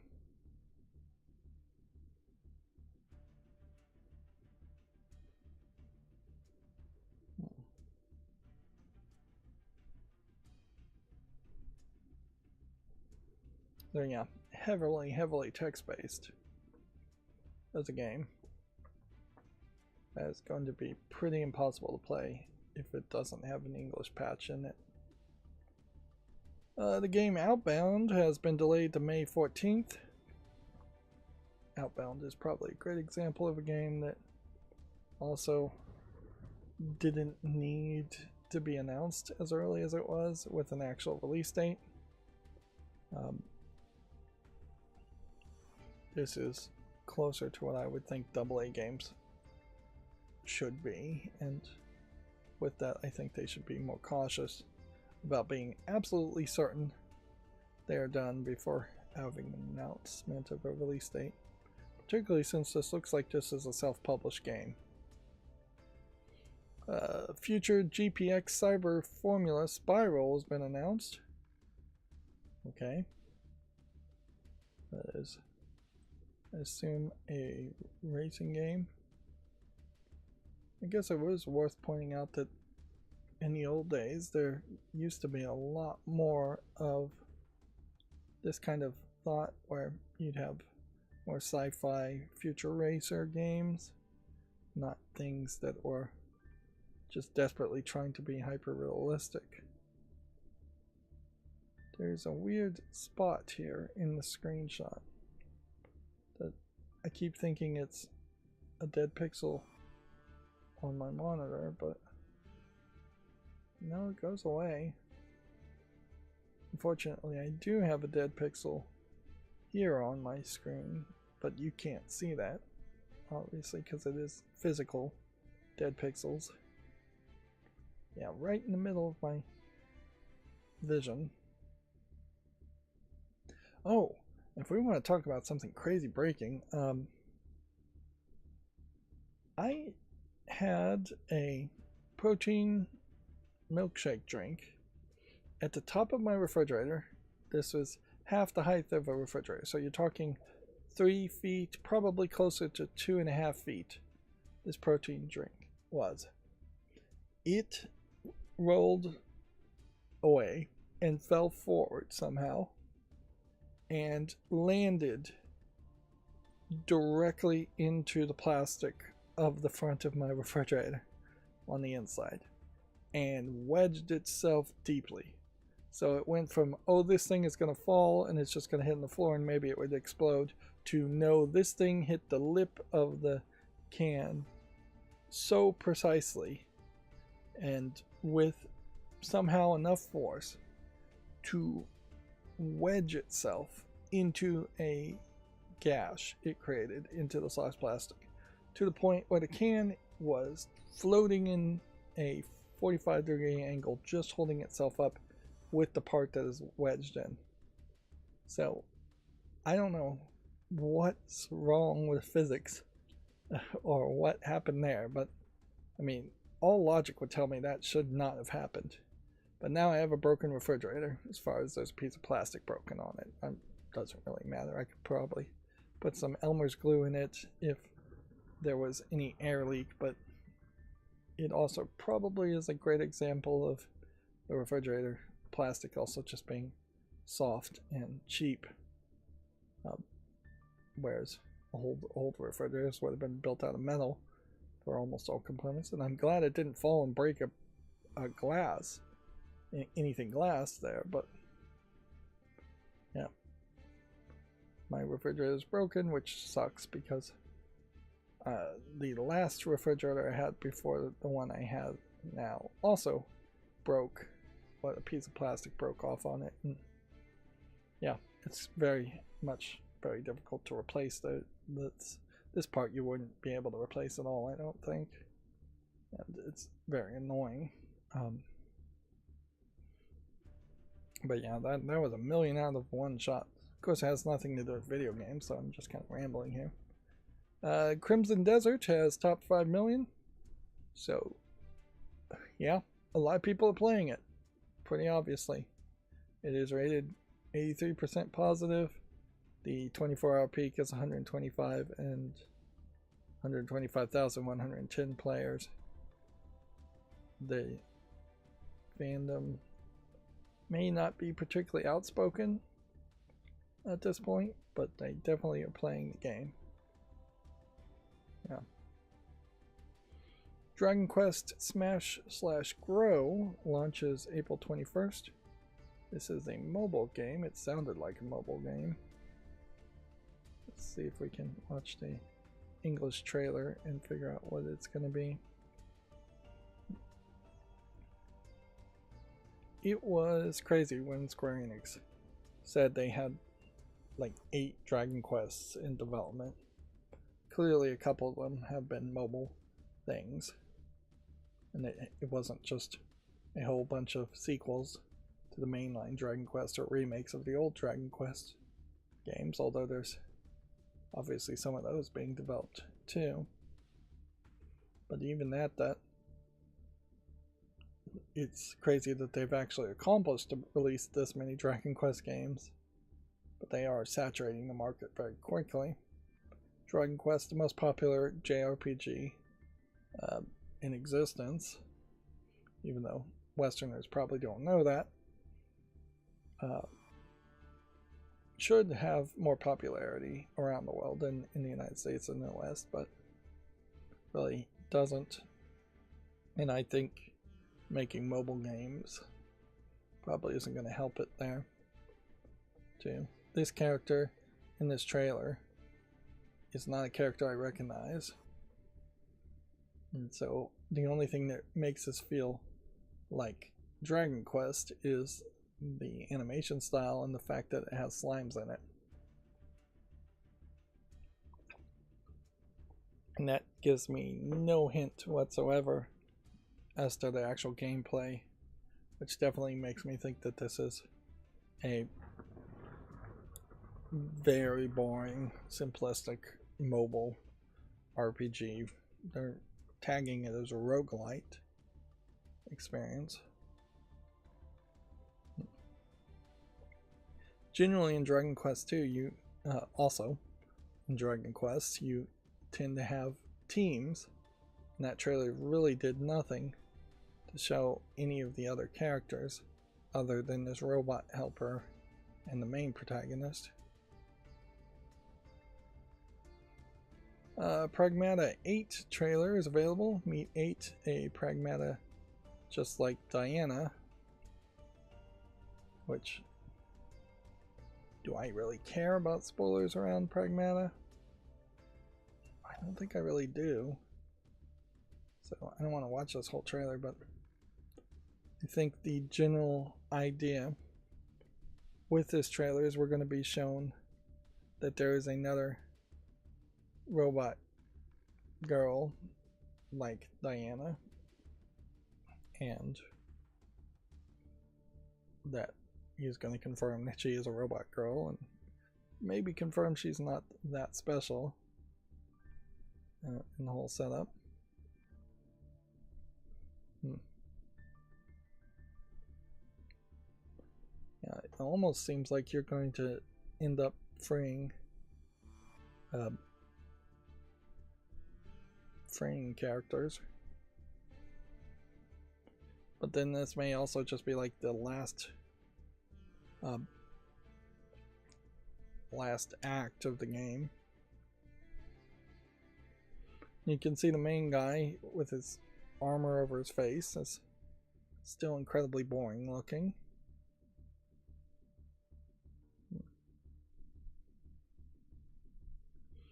This really feels like this is a game where they let one of the older Japanese guys who was super into Gundam and mechs and armor and stuff like this, like that, in charge.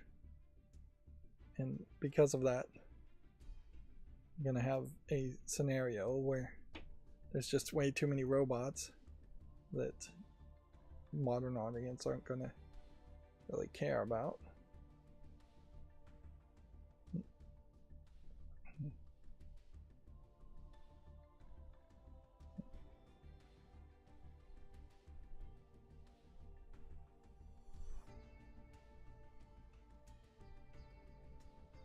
Yeah. They're still talking a lot about going to Earth, and I would have thought there would have been a trailer where they actually made it to Earth at this point, but it kind of feels like Pragmata is literally going to end with them arriving at Earth for a sequel, and I just really question whether it's going to be popular enough for a sequel. I really don't hate the idea of a big company like Capcom experimenting, but I kind of hate the fact that they aren't doing more experiments in smaller venues instead of having this be over advertised and feel like it is a AAA game, while everything seems to tell me this really isn't going to be a AAA game. It just doesn't feel like it's going to be that big or that fun or that interesting. Yeah. It doesn't feel like it's the next Nier Automata. And perhaps there is a real thought that they were trying to make the next Nier Automata and they just kind of failed miserably because of it. For one reason or another. I don't know what the reasons are. We will see once the reviews come in, and that'll be a game almost certainly I will try to spoil myself on and just get the full story on it when it comes out, because that's like going to be the last thing that would actually convince me to want to actually play it, because so far there's been nothing that's convinced me to want to play it. Elementalis launches April 28th. It's a top-down action-adventure game. Let's look at it on Steam. Okay. Looks like a Zelda-style game. Which there's been several of these Zelda-style games that I'd like to go and play. My ambition to play games, unfortunately, always higher than my actual amount of energy and time to play games. He-Man and the Masters of the Universe Dragon Peril of Destruction has been delayed to summer. If this was announced, I forgot completely about it. I feel like He-Man and the Masters of the Universe has always been this weird cartoon that for some reason still gets promoted when it probably should have been forgotten. Like, I would think even shows like Mr. T's show cartoon kind of would make more sense to be brought back than He-Man. But I guess the toys were just a huge factor there. Whatever toys got sold led to a generation being nostalgic for it. And this is the new this is the old He-Man from the way it's being animated, not the Netflix He-Man and She-Ra cartoons, which were not received particularly well and changed quite a bit. But yeah, I really don't think there should be an audience for anything He-Man these days. And I will be shocked if there actually is an audience for He-Man. I do like the muscle concept though. There's very rarely a case where you get the big muscly character designs. It definitely doesn't fall into what most anime styles are, where characters are really stringy and short and unmuscular. I think it was pretty well known that the people in charge of making He-Man were homosexual men, and so they put a lot of muscles on all the men's. And I don't mind the beefcake design. Like, there should be more beefcake characters in games and media in general. And I don't mind when you have even the female presenting characters being muscular and just getting more variety. Variety is the spice of life, as it were. One of the problems I do have with He-Man, though, is it is kind of all over the place. As far as, I just don't feel like Master at Arms, I believe is his name, makes a lot of sense. I don't think the Ghost character really makes a lot of sense. Definitely feels like this really would have just been He-Man as a Conan the Barbarian type character fighting Skeletor as a fantasy villain type character. But the robots you see here as enemies also just kind of don't make a lot of sense to me. I never watched a He-Man cartoon, so it's pretty easy to not have any nostalgia around it. Roblox is now available for the PS5, smoother gameplay with up to 30% faster load times. This is all mini games that have been made in Roblox, I assume. This is potentially a problem now, where if you had kids playing on the PlayStation and you are actively trying to steer them away from Roblox, they can now get it on the PlayStation unless you're careful.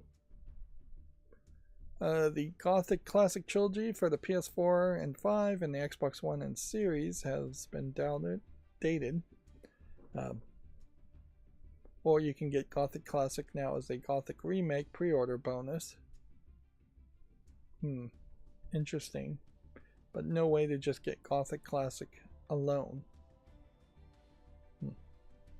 I suppose for some of the older games where you have trilogies and obviously one of these games is going to be better than the other two, it might just start to make some sense that you take your best game and you lock it behind either buying the remake or buying a trilogy of the previous of all the previous games.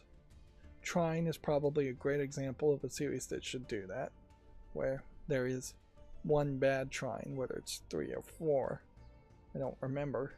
So if they bundled Trine 1 through 4 together, lowered the price, then they would force people to own the worst game to get the best game. And that'll push your sales numbers up as far as how many sales you can claim for different versions of different games. Let's see, Stalker 2 Heart of Chernobyl Sealed Truth update is now available. Okay. An anime-style survival adventure game called Castaway Diary Portal to the Unknown Isles has been announced for PC. Okay. So yeah, we can see some anime girls from potentially different schools, because all their outfits are distinctly different. This one looks to have elf ears, and this one looks like it has elf ears in the background. See a portal in the background, and yeah, you can definitely see that there's a level of lewdness in the designs and the poses that the characters have. The leg belt garter, is that called a garter? I think it might be. Is definitely something that wouldn't actually be worn by Japanese girls in school. Not really. And angles showing more hip, more back of legs, more belly. Definitely feels like it's giving you some hints there as far as the thumbnail. Then we look at the screenshots down here, and it feels like it is just an asset flip survival game with no real appeal at all, and I would suspect this is all potentially AI generated. Sealed Truth updates. That is one thing to keep an eye out about, is that will a whole bunch of tabs start closing automatically because of having AI in them that would be tabs I'd still want to talk about and look at. It's not tagged with any of the adult content elements. But yeah, and it's not claiming to have any AI in it.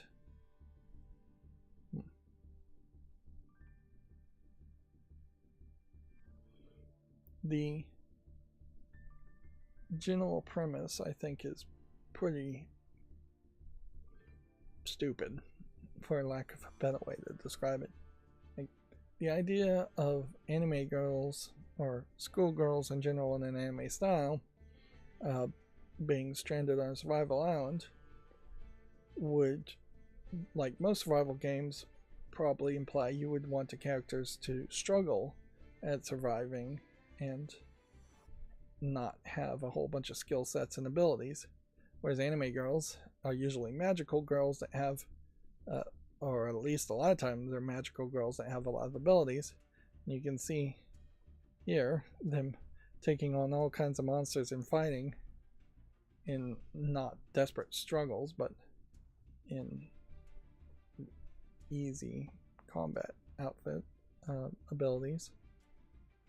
And then you have the real focus on outfits. So yeah, you've got peanut butter in the chocolate. Unfortunately, the peanut butter is rancid and the chocolate is low quality as far as the concept goes. And that is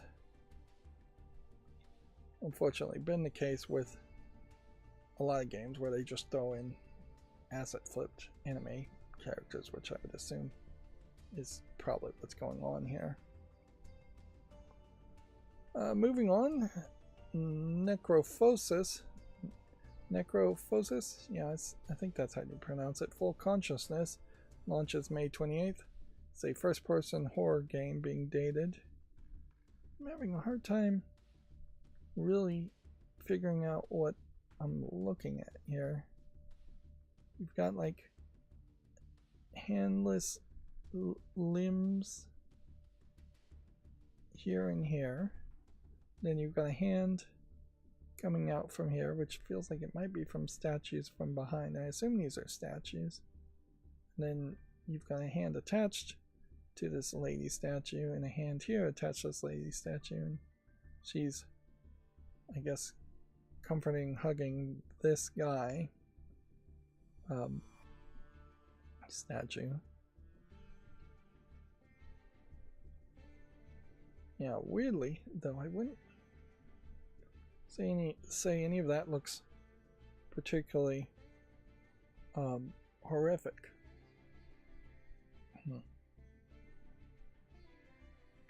Yeah, things that just look like statues of skeleton just remind me of like H.R. Giger's art styles and artworks. And so they can certainly set a tone and a mood, but unless those skeletons were going to start attacking you from the walls, they aren't going to be too scary in an interactive game. They might be more scary in like a movie, where the possibility of them moving is something.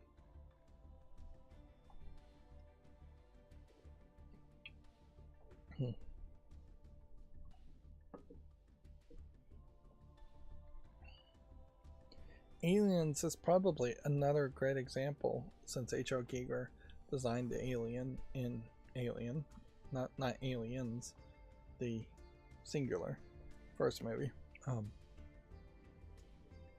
It's probably a good movie for Gauntlet too, because it will tell me, if anything more than anything, that you can sit through a fairly slow horror movie.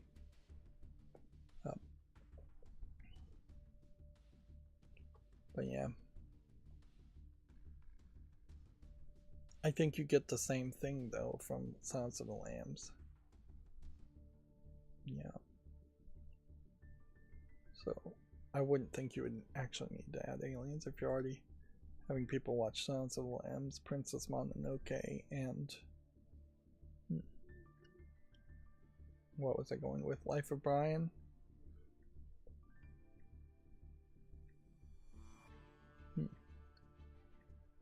Yeah.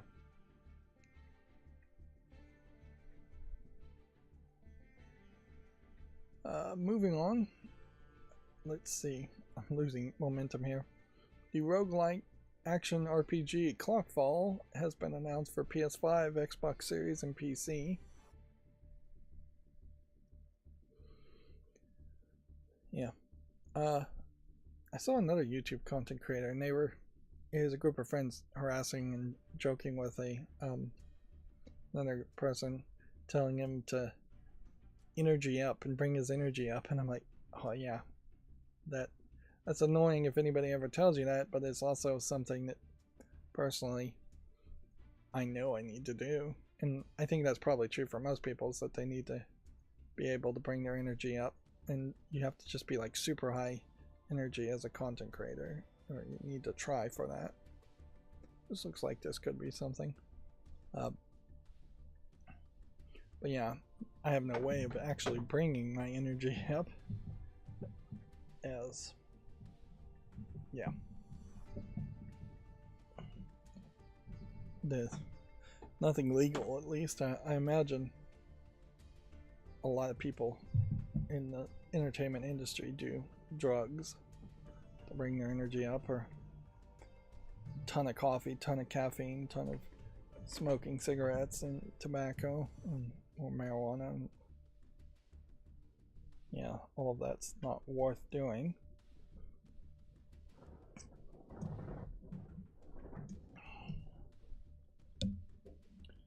Yeah. That is something that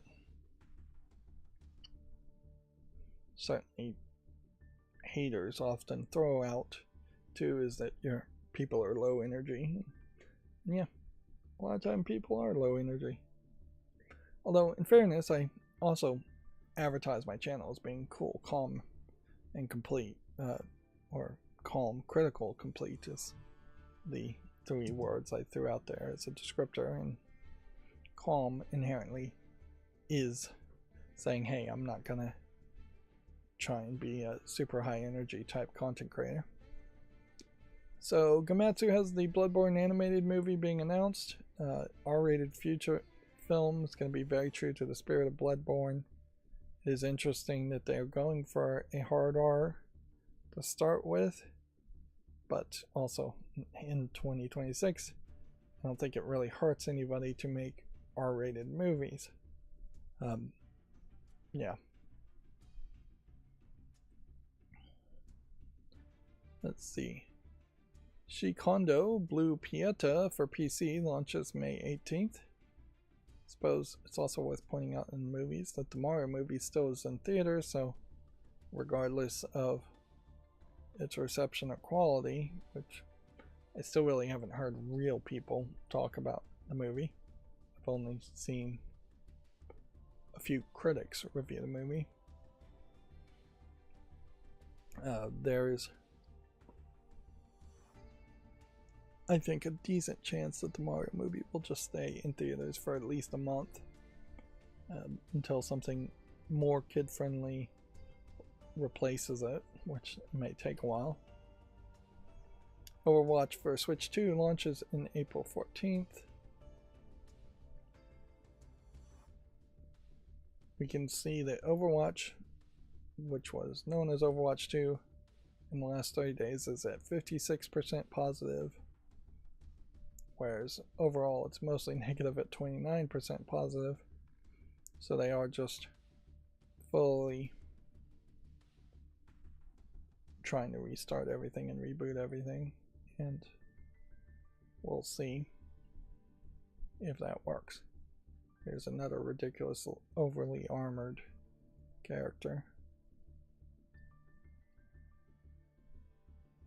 Honestly, if Overwatch was to reboot and just replace all the characters with anime girl asset flips, it would catch my attention more than what they have in their character designs now.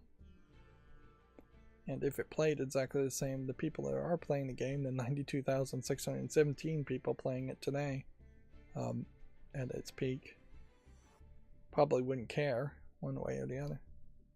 Like Marvel Rivals really does have a fairly anime-like vision in its style in which it's designed, and I don't even like the animation style for Marvel Rivals, but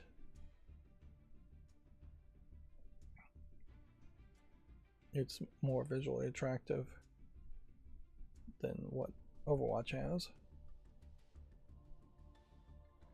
The big chests and wide backs of characters, just like all the characters basically, is still very weird for Marvel characters. But yeah, in the last 60 days, this is 65% positive, so it's mixed, but overall it's been 76% positive, and there's 88,000 people playing Marvel Rivals. And I would think this is a case where the audience of those types of games probably overlap quite a bit. Alright, well, it's been 2 hours so far, so I'm going to go ahead and pause the recording and take a little bit of a break, and then I'll come back and do the Gaming on Linux articles. Be right back.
Okay, I'm back. Sorry about that.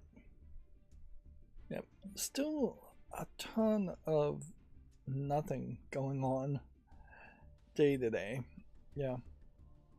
Which is probably good because it means like there aren't any sales and I'm not overspending for the past couple days, but like also it's just really boring, and nothing for me is a lot of shopping, which I wish it wasn't, but yeah. There is also just a whole lot of nothing news. Although Ticketmaster and Live Nation, I believe is the name of the company, have just been declared a monopoly by some judge. They'll challenge it, I'm sure. But you know, not too many people would be upset with seeing them broken up as a company. Back to video game news though, we'll go through the Gaming on Linux articles.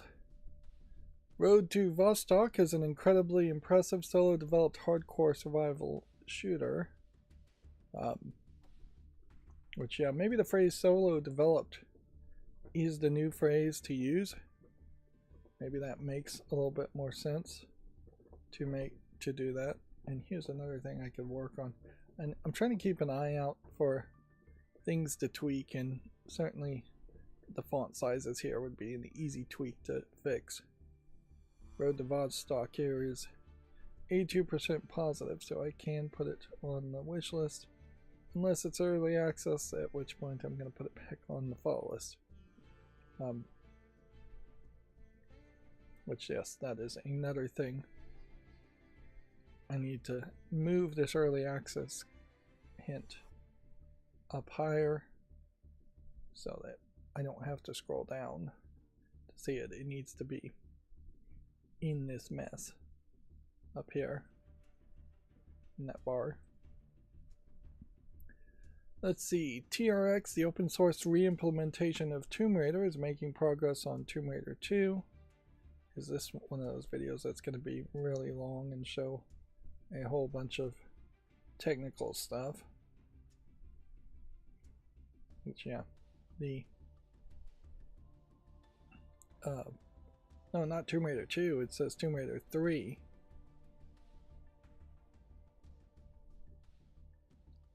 I've never been able to actually justify trying to play the Tomb Raider original games in any form. And frankly, there's just too many forms of them. So, and I don't think I'm really alone in that either. I think that a real reboot of the Tomb Raider series would benefit a lot of people.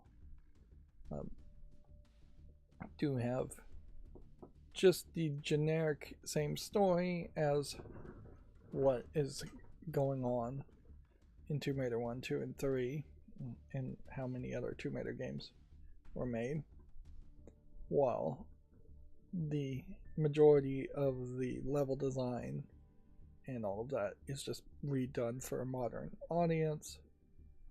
But I am certainly expecting the dual guns, the hot pants, the shooting of animals, probably, and the tank top. I'm not expecting what they did with the previous Tomb Raider reboot, which was basically a completely different style of game. I want to be platforming and running and gunning and feeling like I'm doing the same thing that people playing the original versions of Tomb Raider would have been doing.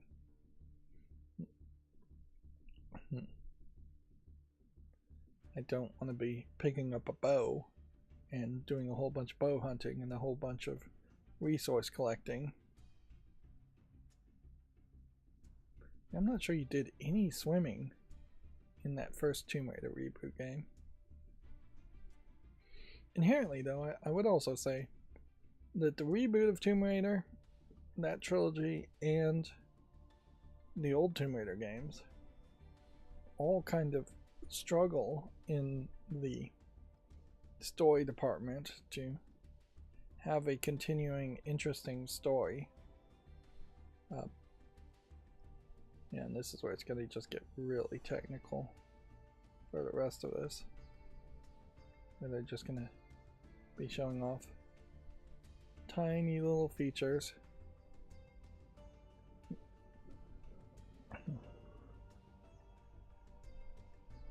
Yeah.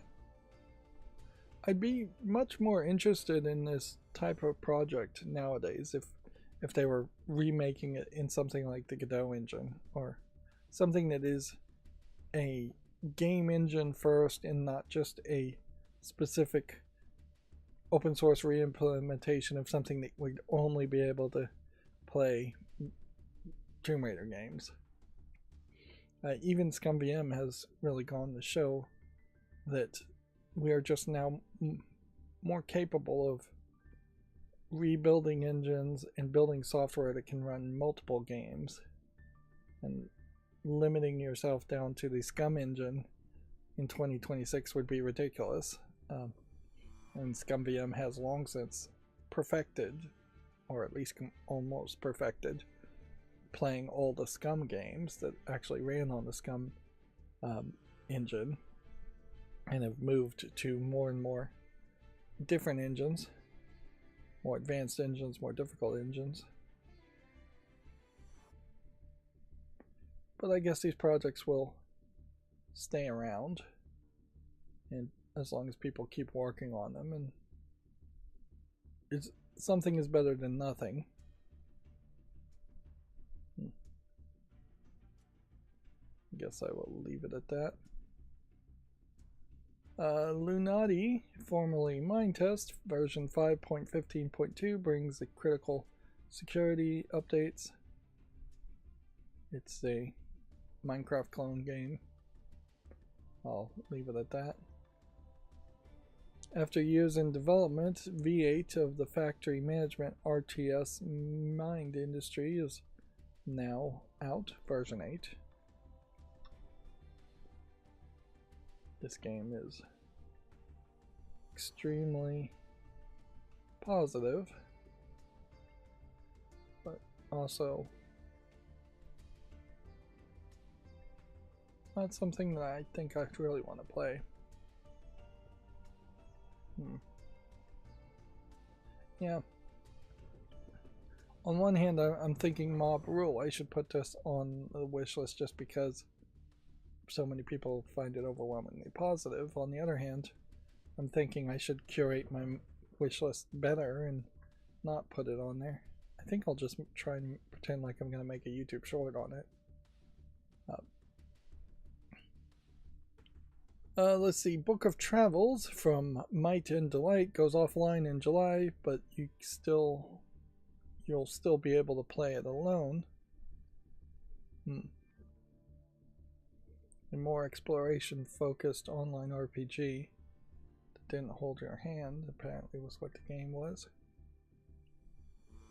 This too is not on my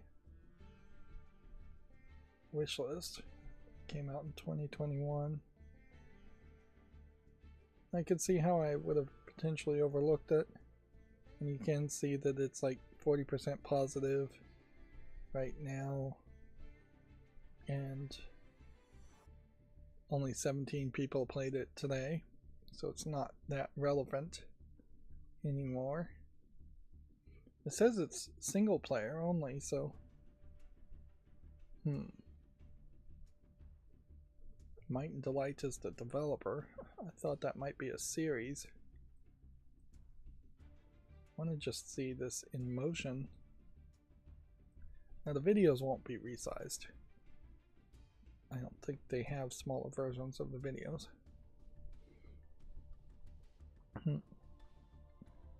There is still, in my mind, a slight interest in something like Uru, where you would wander around in an MMO solving puzzles instead of just attacking random spawns of enemies. But Uru certainly failed to be that MMO, and in fairness, I just don't think multiplayer puzzle games ever make sense. Let's see, Isles of Insight is the most recent one that I can think of, where you have this MMO aspect to solving puzzles for no good reason. The community aspect on solving puzzles, I guess, just has to happen outside the game in an augmented reality type fashion. Because once you're actually in the game, I think puzzle solvers just want a solo experience. Here we have a game that's tagged as early access still, and there's a walking simulator. Is it still labeled as early access? Yeah. So it seems like the game was probably abandoned more than finished. Yeah.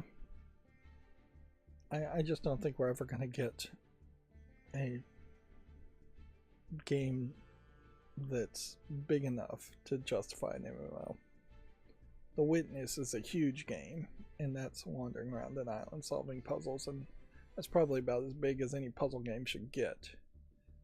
I kind of feel like Blueprints is too big of a game, because it seems like people are still trying to solve puzzles within a year later, and that is daunting, certainly, if there are secrets still to be found, or if there's just procedurally generated puzzles within the whole experience. That means it is taking forever, and it's going to take forever. The creator of the book The Maze, or Maze, I think it's just called Maze, had a whole gimmick around that book that nobody figured it out. Within like 3 years was the deadline for the reward, and honestly, I don't think they really confirmed or figured out the solutions to everything about the Maze book until well over 10 years of the book being out. Which, yeah, and he contributed to some of the development of Blueprints. So people might be playing Blueprints 10 years from now and still not have everything figured out. And that's not good for content creation, certainly, if there's just a ton of obvious secrets not found. Although in the case of The Witness, if I had just beaten The Witness to the credits and not known about some of the other secrets, or not found any of the other secrets that expands the game, I wouldn't have known what I was missing, really. And so I could have seen myself very much just making coverage for it and missing half of the secrets. The Witness, though, goes out of its way. Once you know the secrets and look at it retroactively, it goes out of its way to really hope that you find the other secrets. In particular, there is basically a pond in the middle of the map that represents a lot of the secrets, and so just looking at the pond should tell you quite a bit, if not everything, as far as what's been unlocked. There is totem poles that tell you there are more secrets, and when you get to the top of the mountain, before getting to the end of the first act of the game, I would say, there is a viewpoint that tells you a secret, and so it would be kind of crazy to have not figured out that secret by then at that point. So yeah, I would say the secret ending by starting over from the start is something you could potentially miss. That one doesn't reveal itself as easily. And there's plenty of chances that there's other secrets in The Witness that nobody has found. But if that was the case, then the developer of The Witness, who has their new game coming out, would have probably spoiled that at this point. Anyways, getting back to news. The designer of Terra Nil reveals Combo Lands, a deck builder where your cards are buildings and the map is your deck. Interesting. how does that work? Yeah, let's just watch this trailer because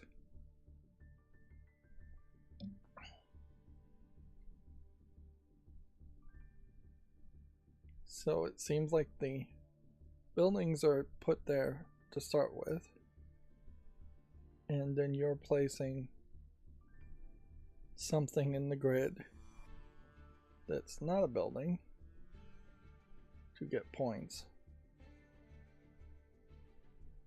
And it gets you all these kinds of combos and gives you a fancy animation for the combos. And it feels something kind of like a Balacho roguelite experience.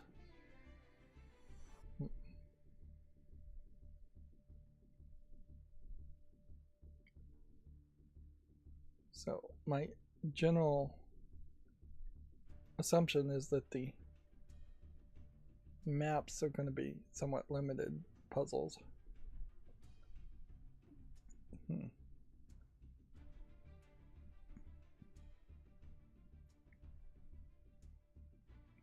I'm kind of at a loss here with this idea. I don't know if this is creative and doing something interesting, or if this isn't just confusing me. Yeah, it might just be confusing me, and that when you get down to the actual play experience, it might be very similar to several other types of games, and thus there might not be anything new here that it's offering.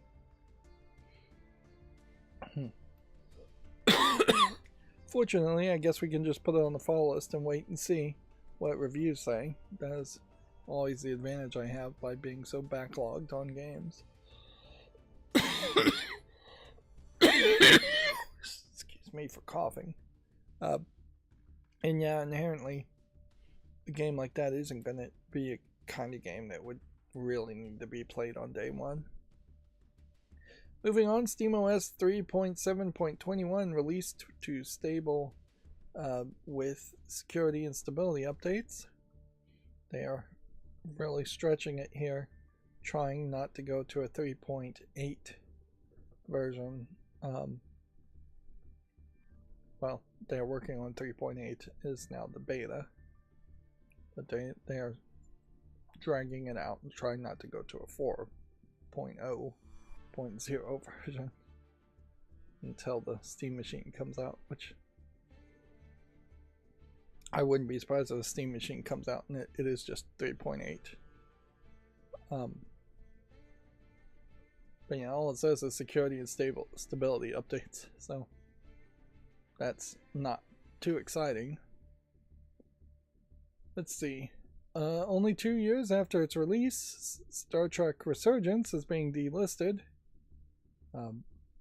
Which, yeah, this is kind of the problem with a lot of Star Trek games, in particular Star Trek licenses, is that they don't stay around. They don't get enough promotion either. Apparently this was a narrative-driven adventure game created by former members of Telltale Games, which I guess that means at least 2 people that worked at Telltale Games. I don't even recall hearing about this game, but it has been consistently a problem where Star Trek games don't stay around, and there's just not really a good reason to play them. I had this on my wish list, but at this point I'd just take it off the wish list. And honestly, that's probably the best way to make a Star Trek game, is to make something that is more like a Telltale game. But I imagine the people in charge of Star Trek want to do something different with Star Trek. Neither of these characters are recognizable. A now national U.S. Congress bill proposal requires all operating systems to providers to verify ages. This is different from state level. California propositions and laws, and other states in the United States have also passed similar laws. Remember, as far as I have found, it is people like Facebook, Meta, that are pushing these laws. They're trying to pass the buck effectively, and get the focus on something else, which statewide wise or national wise, the Constitution might knock down these kinds of laws. That being said, if Congress makes a law, an actual law that actually gets signed in, and it's not just an executive order, there's less chance that it would get shot down for being unconstitutional, depending on how badly they wrote the law. This very possibly won't go anywhere, but it does show that there's an issue that is just continuously getting pushed, which I feel like there's got to be some real effort here where they are starting with something small like this, and then eventually they're going to try to push something much more restrictive, much more controlling, such as the Stop Online Piracy Act, SOPA, that they tried for years, and I'm not sure they ever got anything close to it passed, but they're still probably trying. And then eventually I think there is just going to be a push for more and more censorship. First, they require IDs and age verification, and then next it's just going to be, now we know who is doing what where, and we are going to start persecuting those people for doing things we don't like. The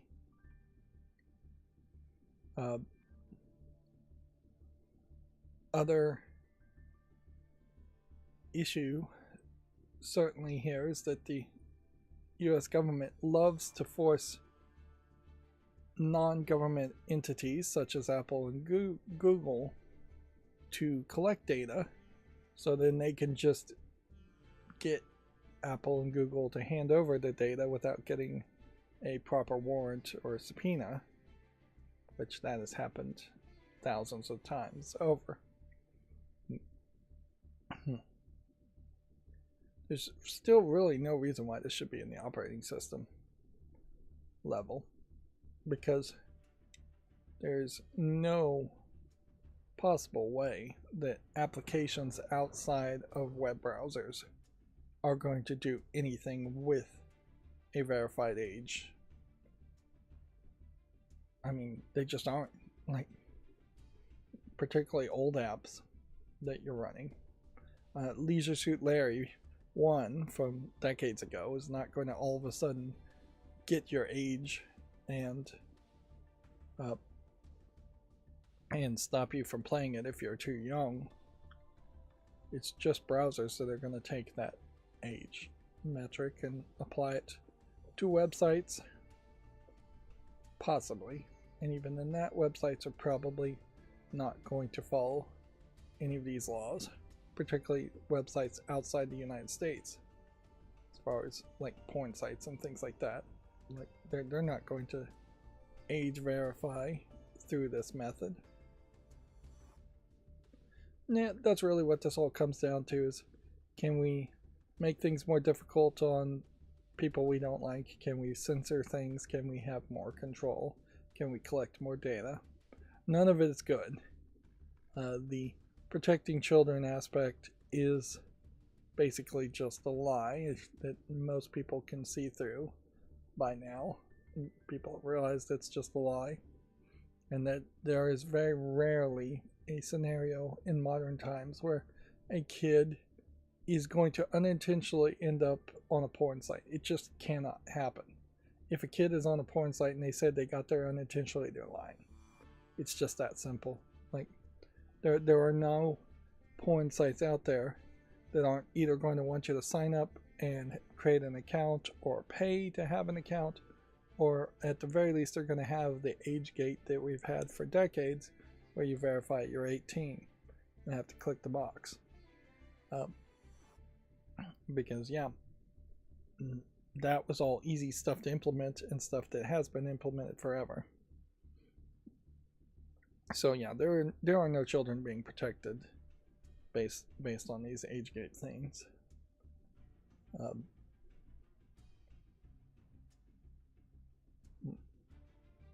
It's interesting they're also going against AI platforms, which, you know, at a certain level, I guess maybe that is smart too, to limit AI access, but cat's out of the bag, and I don't think that's gonna, a law like this is gonna change anything.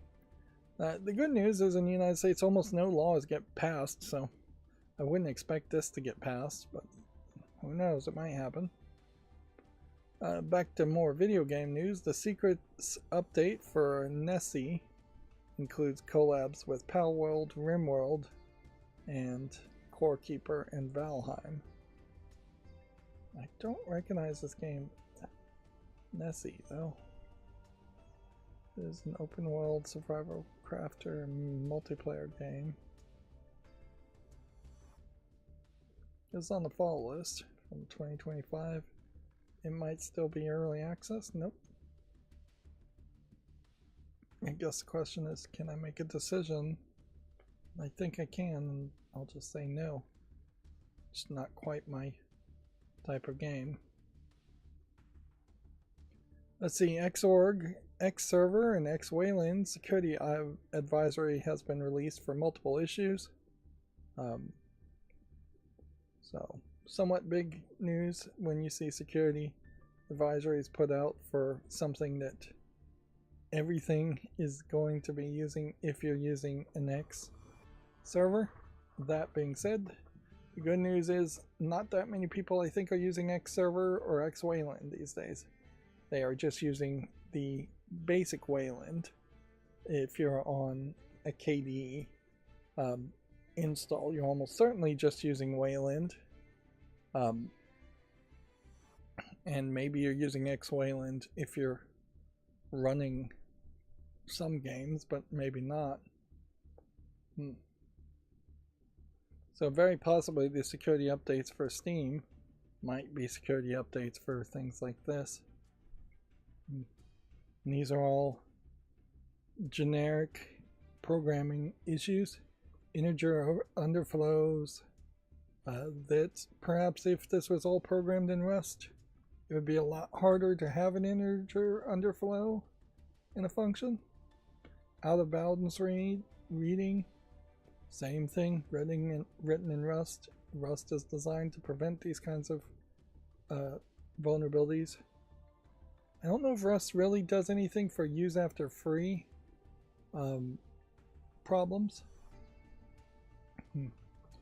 Which, to briefly explain it, use after free is like you put something in a section of RAM, then you free the RAM and say you're not using that RAM anymore, then something else uses that RAM and puts something in there, and then you come back and look at that something else that you shouldn't have access to. Which, yeah, all of it's very complicated to get it to do it right, to get any important information that way, but yeah. These are all basic problems in coding, which 3 out of 4 of them are potentially harder to do in Rust. Not impossible, but harder, which is the argument to certainly have happen for the moving to Rust, for everything to move to Rust, is that programming will just be less likely to have these kinds of bugs. Let's see. Broken Sword, the Smoking Mirror, Reforged, is on Kickstarter. This is the second Broken Sword game. We'll start playing it here. The issue with the Broken Sword series, though, is that the George and Nicole relationship is never really great. Like, it doesn't really evolve into the romantic relationship you would expect it to evolve into. And there's an entire Broken Sword game where Nicole's not even involved. And I think in the second one, Nicole spends most of her time in that apartment there, and she's just not following you around like she probably should. I wouldn't say the Smoking Mirror is a terrible Broken Sword game, but it is worse than the first, and arguably maybe they all get worse as they go further and further along. So yeah, they're trying to remaster, reforge this game once again, make it widescreen. They've resold the Broken Sword games quite a few times already. But then there is also the problem with AI to point out, in that the first reforged games used AI, and then eventually they came out and said it wasn't even worth using AI because it gave them such a negative pushback, and it totally was just not even that good to add AI elements along the edges to make it more widescreen. As for the use of AI in this game, they say this game has over 55,000 unique frames of animation and is created by a team of talented classic animators who have redrawn and reanimated this game frame by frame, adding subtle context-sensitive characteristics and human expressions is something that AI can't do and never will be able to do. During the development of Broken Sword Shadows of the Templars Reforged, we tried to integrate their own internal tool trained on art produced by themselves. At the end, it was a lot of work that could have frankly been spent directly on the game, so that's what we're doing this time around. No AI, just humans.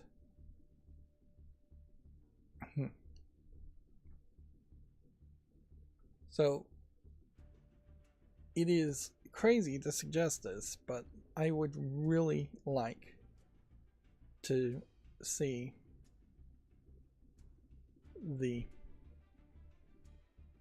them change the story a little bit in the Smoking Mirror and change the gameplay quite a bit. And I just don't think they're willing to make that big of a change. Yeah. What they're really doing is just scaling the images up to higher resolution, and one would hope that these new original arts that they're scaling up and redrawing will be scanned in like 16K or something, so they don't have to do it again in the future. But yeah, I would like the general story to be the same, but I would like to see Nicole in by George's side for the majority, if not all, of the game. Even if she's just like a silent character just following around. I think that would help quite a bit. Giving her more lines of dialogue and to respond to. I definitely want her to be much closer to the Psychic Lady and Indiana Jones in Fate of Atlantis, where 2 out of the 3 paths in the second act she is with you the whole time, and she's with you most of the time in the third act and a decent amount of time in the first act. So you just have this duo couple with a potential romantic interest playing out. I think this will probably sell pretty good, but yeah, I suspect you're going to get minimal improvement if you've played the remastered version of Broken Sword 2 in the past. Basically, they're just adding a little bit more detail, which some of that is like readability. By the way, this is like the very first cutscene. This is the very first scene in the whole game. But yeah, more visibility, being able to see this spider stand out at higher resolutions is helpful. A little bit more detail around the walls might be helpful, but in a scene like this, you really don't have to change too much to just add some extra bricks and maybe add this post here, or boat, whatever that is. Which that's how I imagine a lot of this might be stretched to 16 by 9, because it would have been like 640 by 480, more square resolution than 16 by 9 resolution before. So that you may just very well have trees on one side. Of course, they're not going to do that gimmick always. But it certainly is fairly easy to do that. You go in a lot of different directions in Broken Sword 2. A lot of different places. It is also weird that they're still going through Kickstarter. Like, I think the idea and the path of going through Kickstarter to kickstart games almost always fails, but it might succeed on something that's still pretty popular, such as Broken Sword. The problem, certainly in the annoyance here, is the fact that they're not making new Broken Sword games. Instead, they're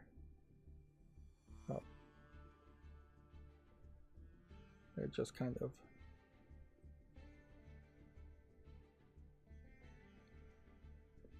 focusing too much on selling the old games.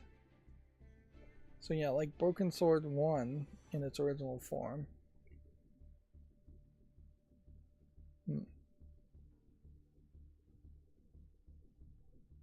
Doesn't seem like it's available for purchase. And Beyond the Steel Sky didn't sell. Didn't ever buy it. Yeah, they really should be trying some other just new point-and-click series completely. A soft reboot of the Broken Sword series with characters like George and Nicole would also work fairly well. But yeah, this Broken Sword 4 goes into full 3D CGI animation style, which if they're ever going to remake that, they're going to need to reanimate it from scratch for it to really make sense. And this one doesn't have Nicole show up at all. And then Broken Sword 5 is the newest game in the series and still felt awkward as far as the George and Nicole relationship. And where's Broken Sword 3? Sleeping Dragon. That is 3D CGI also. And honestly, I think this one I wasn't even able to play. Yeah, I'm not sure that was actually playable. And so that might be the thing, is that they are just trying to make money off the first two to potentially figure out what to do with 3 and 4 that went 3D CGI, and 5, which went back to 2D animation. Of course, it's completely different animator, so it's still computer generated 2D animation.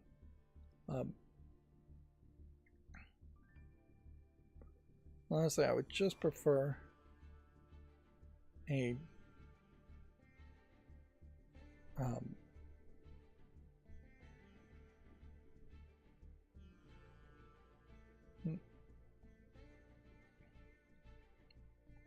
a new series. But yeah, this is the PlayStation editions of Broken Sword 1 and 2, plus the Amiga editions of Lure of the Temptress and Beneath the Steel Sky. And yeah, you can definitely see the more square resolution and just the pixeliness that you would get from those versions. Not sure I ever played Lure of the Temptress.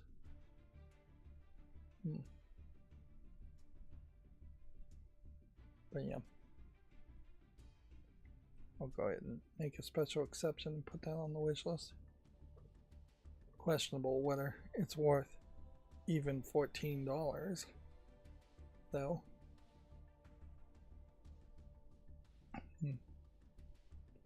But yeah, Shadows of the Templar, the first game reforged, overwhelmingly positive. It got past the AI placed. And yeah, this is just what the AI really did, is it just started to add more stuff to the edges. Here's a great example. Just add a bunch of bricks and tiles to a cave to make it more widescreen. And a lot of these scenes would pan and tilt, so the added stuff would only be on the far left or far right of a scene. Anyways, they obviously thought it was going to be a lot easier than what was really demanded for. So yeah, here's another example where it's just adding stuff on the edges to make it 16 by 9. This is probably the worst example of this first scene, where pretty much all of this was added. So, and logically, the thing you should be focusing on is on the inside here. So it's really just distractions to add this massive amount of extra stuff that wasn't needed. Yeah, the same kind of problem here too. Having things in the foreground distracting the whole setup. Well, obviously that didn't kill enthusiasm for it having AI additions. And that was very much early AI. It's just like generating random stuff. Let's see, various Warhammer classics have arrived on Steam along with some returning upgraded games.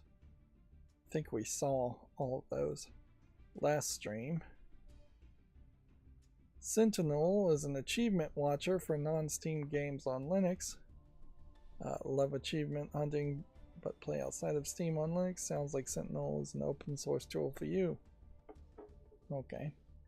I am fortunately not really interested in getting achievements for games that are not on Steam. And even getting achievements for games that are on Steam is fairly uninteresting to me. So I'm glad I'm mostly broken from that addiction. It's nice to see people making software for the people who can't break that addiction. No Man's Sky channels a little Pokemon with the Xeno Arena update, which they put that out basically the same day that their trademark was rejected, so one would assume that they had already developed it and were just waiting to see if they could put it out or not. That it was some kind of like internal Easter egg type joke thing. No Man's Sky, very positive, questionable, though, whether I would ever actually play it, just because of the time commitment. Steam VR Beta 2.16.3 brings Linux fresh fixes for VR Link. Steam VR is still a thing, I guess. YEO announces a beat-em-up action RPG called the Concrete Sutra #1 for PC. The developer behind the Friends of Ringo Ishikawa. And this is a Gematsu article, so it's all in the wrong place. So this is a beat-em-up game, which is really hard to know if beat-em-up games are good or not. All I can really do is very superficially look at the visuals and see if the visuals interest me, or if it maybe has some weird gameplay mechanics that interest me. Yeah.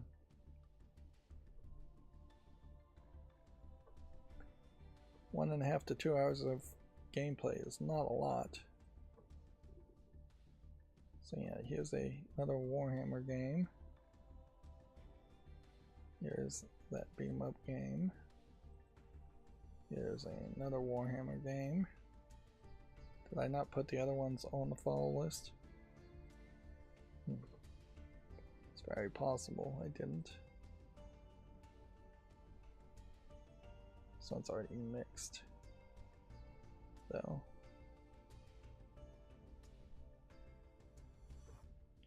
I really need to make some kind of decision on the Warhammer games overall.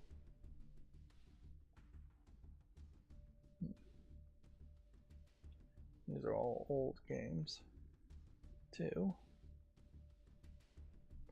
That's a lot.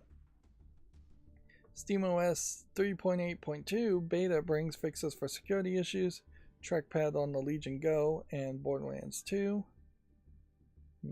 I've not heard anyone mention the mobile Borderlands game at all, so its shadow release was perhaps too shadow. This version is going to update the Arch system base, update the graphics drivers, all potentially interesting updates if they actually do much of anything.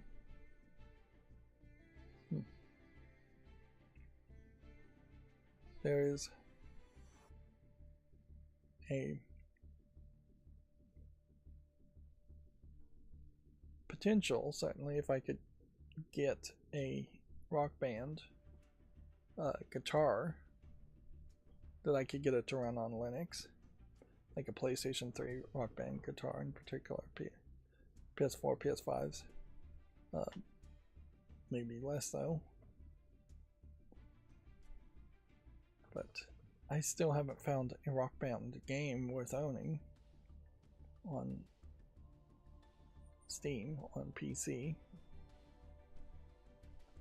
So, yeah, that idea was a probably dumb idea in the first place, but I'll keep an eye out and see if I get one like really cheap. It is possible I could go to a junk store, a Salvation Army type store, and get one fairly cheap.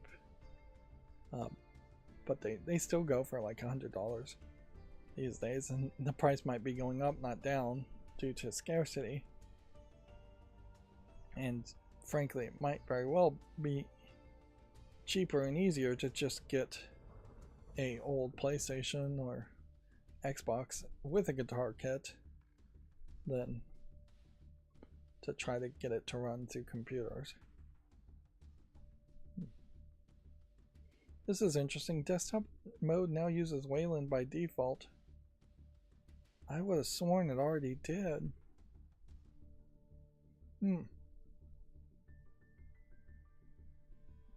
Well, that's... yeah, I guess that is true. Now that I think about it, the version right now, the desktop version, is still a little old.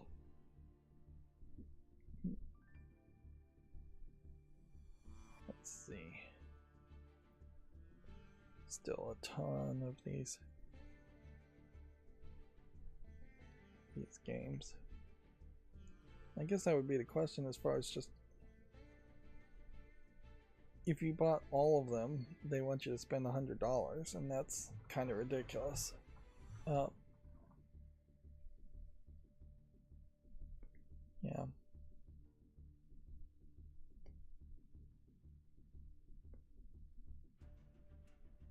So it feels like I'm probably going to take a bunch of these and take them off the follow list, just because they're going to be mix reviewed. It's very possible they don't actually run too well. Alright, well, that brings us to the GameDeveloper.com news. Let's go through that. There's a report that the new Xbox chief says Game Pass has become too expensive. We talked about that already. This is an interesting display of games, in that there's just a huge empty space now here of games, which I feel like that's something GameDeveloper.com may have done themselves, is to just black out all of the game companies that have had layoffs or been shut down.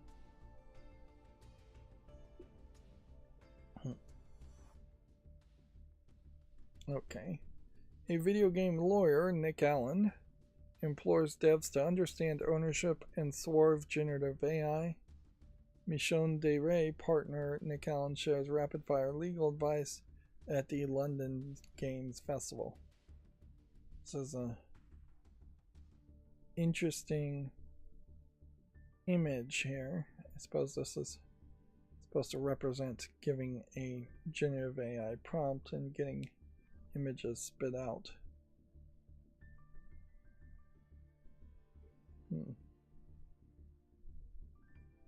It's probably best to avoid generative AI like the plague, it says. And honestly, I would say you are really just dancing around the word by adding generative. It's probably best to avoid AI like the plague.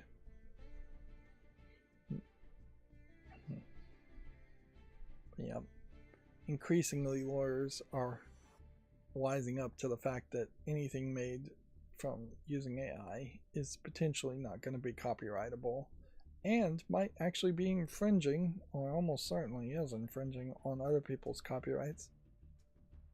Yeah. And the lawsuits will start happening as soon as something is found to have used generative AI and made money. Which we might also be in a situation where using generative AI just guarantees you never make money, so it may be a while before the lawsuits happen. The ID at Xbox Global Director says Xbox Game Pass is a discovery multiplier. Does launching into Microsoft's subscription service create a positive snowball effect? I suspect that probably is true, that the subscription service for that audience is going to make people potentially know about some of the smaller games, less advertised games. That being said, the audience that's going to have Xbox Game Pass and just play whatever is put in front of them is probably not the passionate audience that's going to sing the praises and promote games or convince other people to play those games. I would think that people with Game Pass that just stumble into something like Modern Warfare aren't going to bring other people into playing Modern Warfare. Honestly, I don't think they're going to sing the praises of games too much. Like, if somebody plays Blueprints and is a fan of it, they may tell one or two people if they're a Game Pass subscriber. They're not going to tell 3 or 4 people.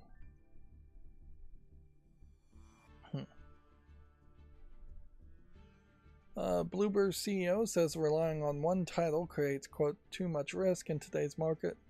The Silent Hill 2 remake dev shares insight on its expanded leadership and multi-project structure. Hasn't that always been the case, though? Like, I can't really think of too many successful companies that have just been focusing on one game and one game only. Bethesda perhaps is an exception to the rule, but yeah, I would assume this means that Bloober has multiple games in development, and there is still a hope that a Silent Hill 1 remake or a Silent Hill 3 remake might actually be licensed to Bloober. But I definitely got the feeling in the early days with Konami licensing Silent Hill that they were going to probably not let Western developers be too successful with the Silent Hill franchise.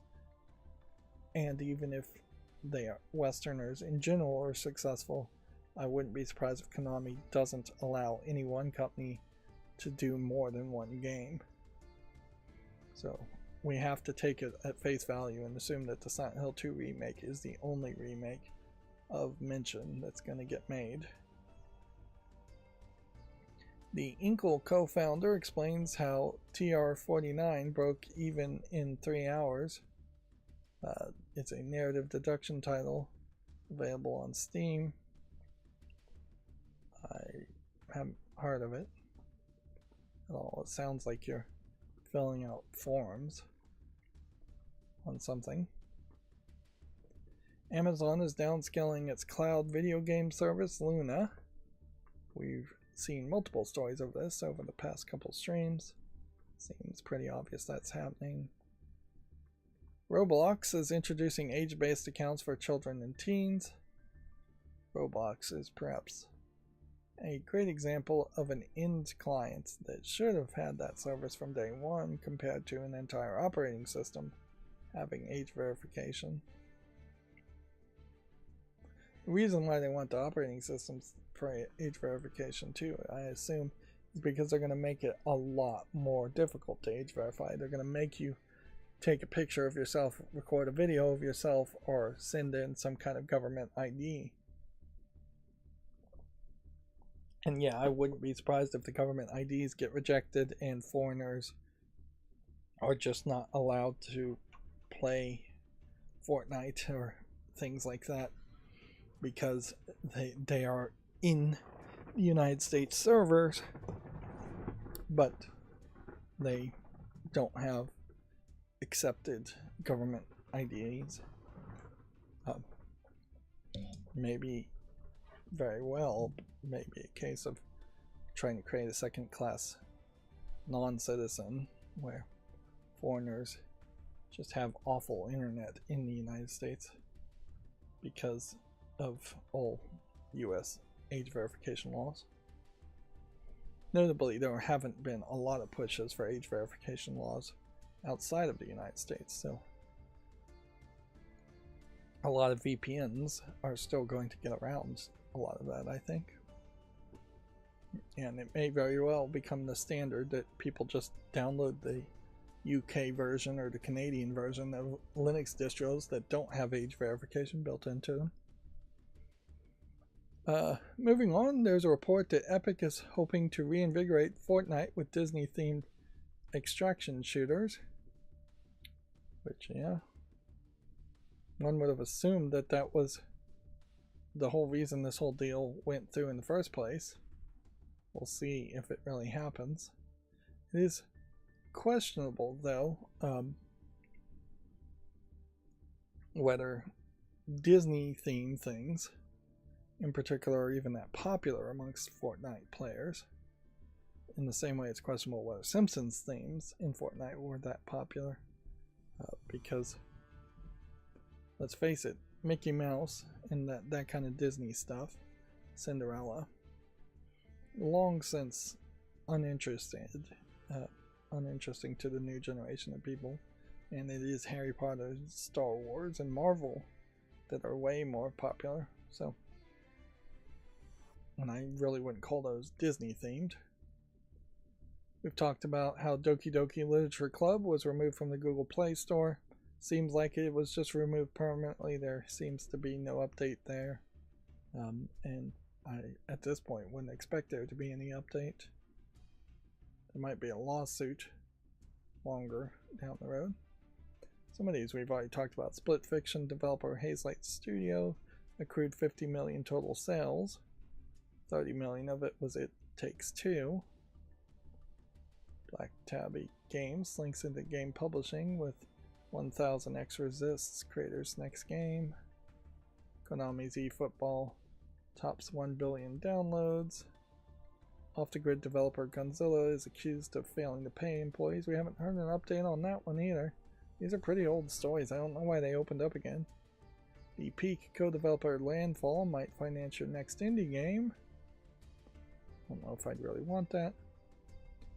If I was a developer. Supercell's CEO is going to receive a BAFTA fellowship. Seems crazy.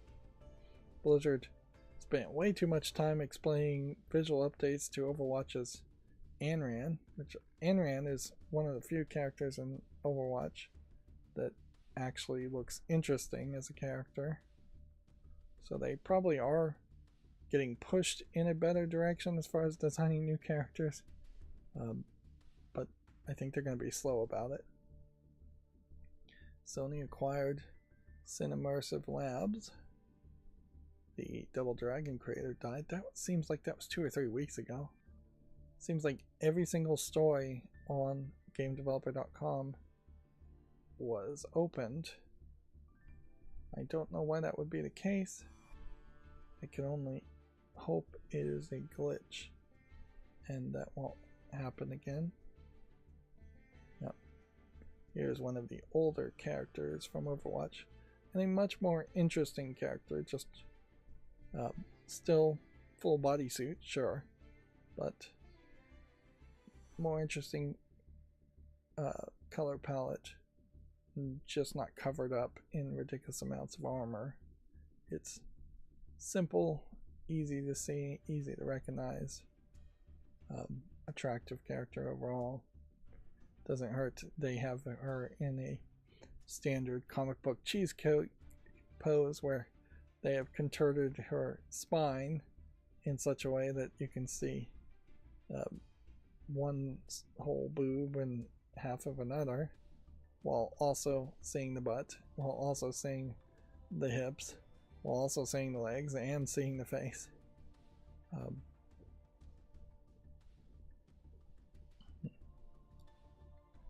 Yeah. And we don't really need to talk about any of these old stories. Alright, and there's another mixed reviewed old game.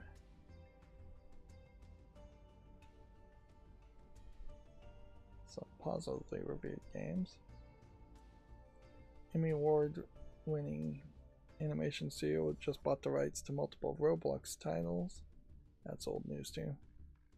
Alright, that brings us to all new games on Steam. There's definitely a possibility that we will run into some more news stories, but I wouldn't be surprised if we've also covered all of those. So let's go through this.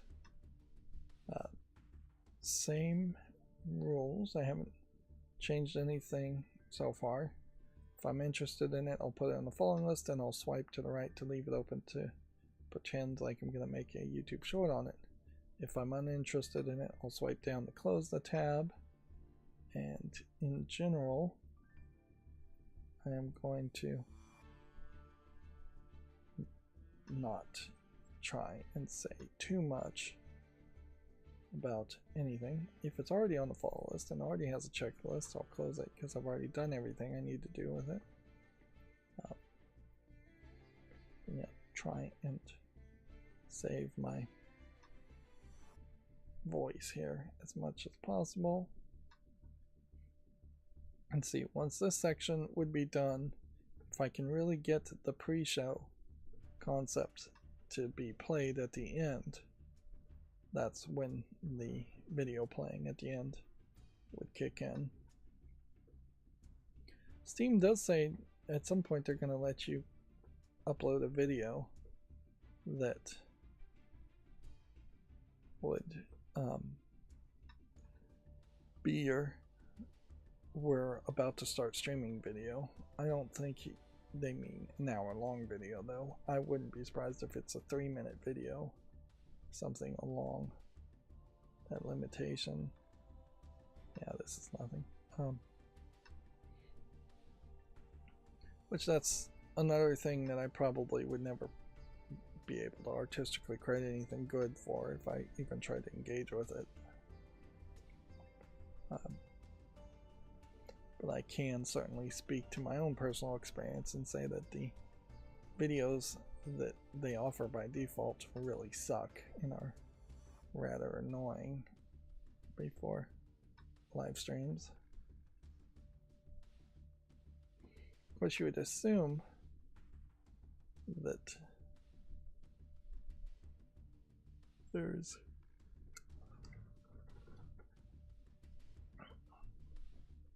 some better thing you could have playing instead of just random videos.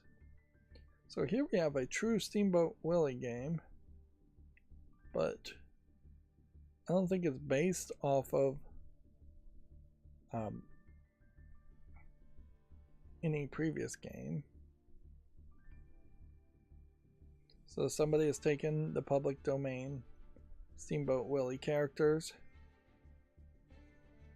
Here we have Steamboat Willie and some of the other characters. Daisy was not in it, so Daisy may not actually be public domain, although I think she is. And they've made what looks like almost a student project platformer game, but that might be good enough.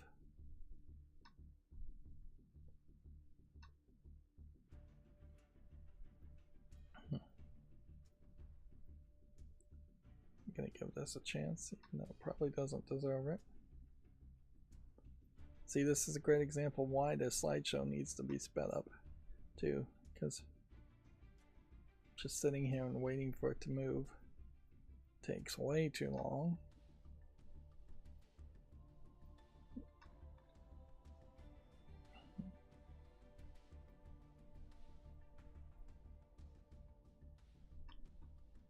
Yeah.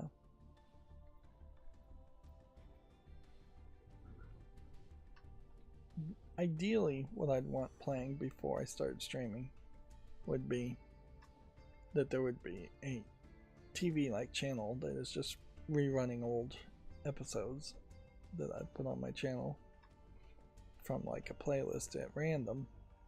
And then when you start streaming, it would just break into that random video and maybe transition a little bit smoother than that if you can, but really just break in, it's fine.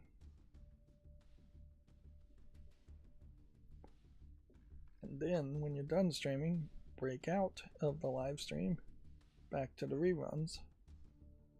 So it would very much be like a TV channel where it just keeps on going forever. Of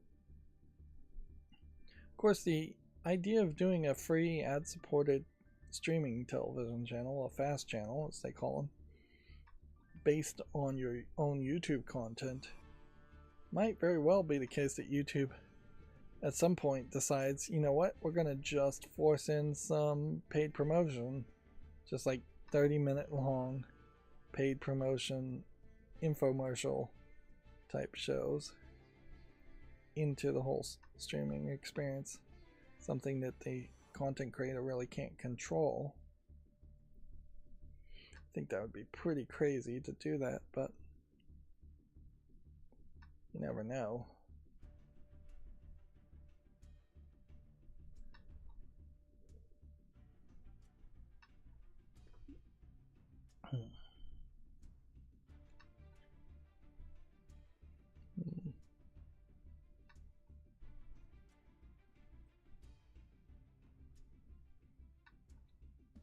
Not standard stuff as far as what's coming out on Steam here. Nothing super surprising.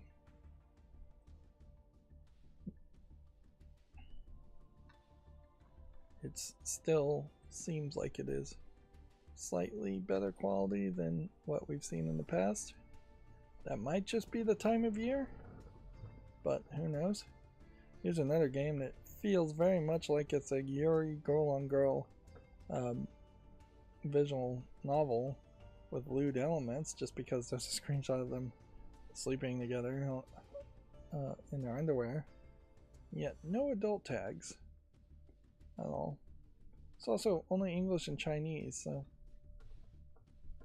is this one AI content? Yes, it is. So I will work towards closing tabs like that use AI. And honestly, the number of people that use AI may very well start closing a ton of tabs, a ton of games. And that may just be the way forward to manage this better. We're also keeping an eye out to make sure that my coding works as far as things not supporting English.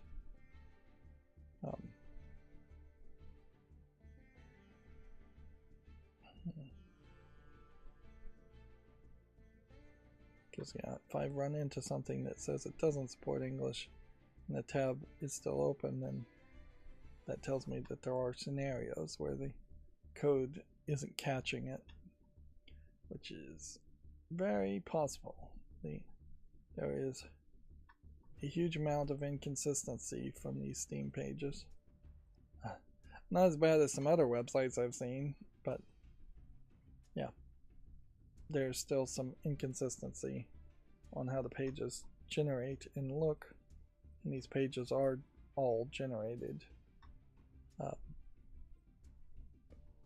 based off of basically database information.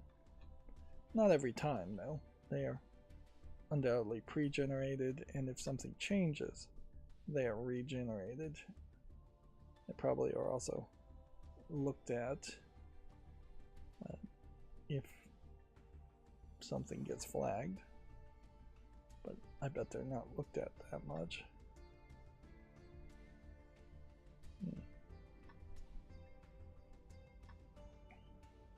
You still are not seeing examples of just amazing AA or AAA games coming out with no advertisements or just surprising people.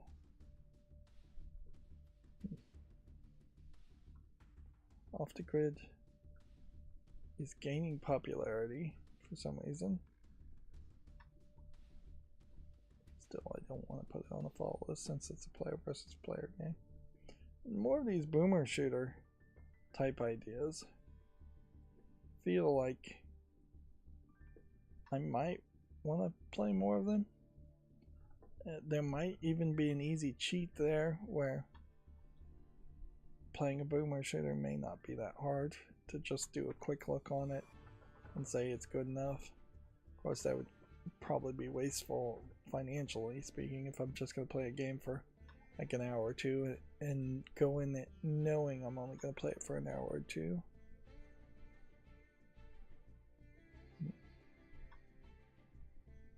Yeah.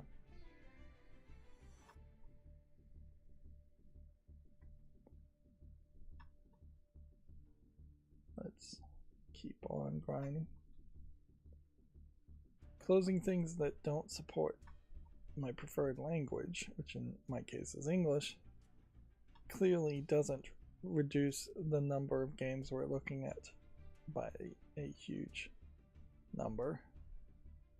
The vast majority of games have always supported English, or at least claim to support English. This one is too dark screenshot syndrome.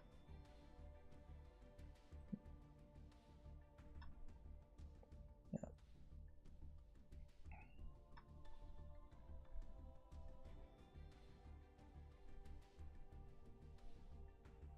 Yeah, so far, well, it may seem a little bit fuzzier on the image. It seems fine enough to have it to the lesser amount of RAM.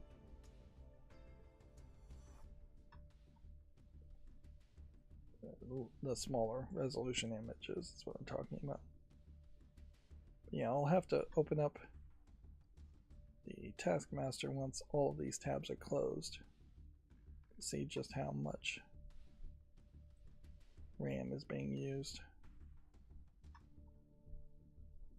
And tabs being closed obviously would trigger garbage collection, but I'm not sure that anything JavaScript could trigger from your website server and could trigger garbage collection.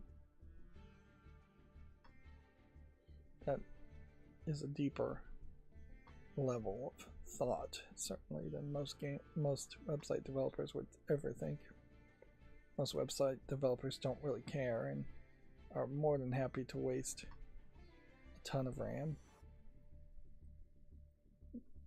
Remember, there was a point in the old days when you didn't have tabs, and so your web browser was literally just one page. That would have been the old days in which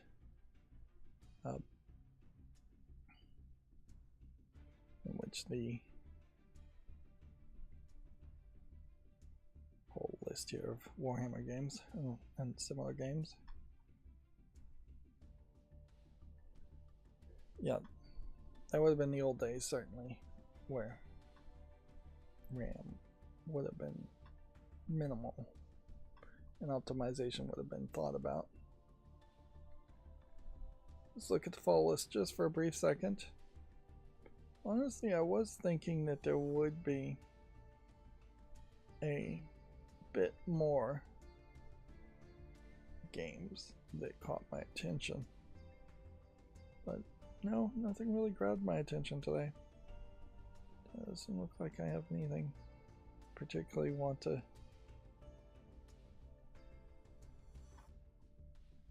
think about either as far as follow list goes. Are we truly at the end of the show? Not quite yet. Put that on the follow list.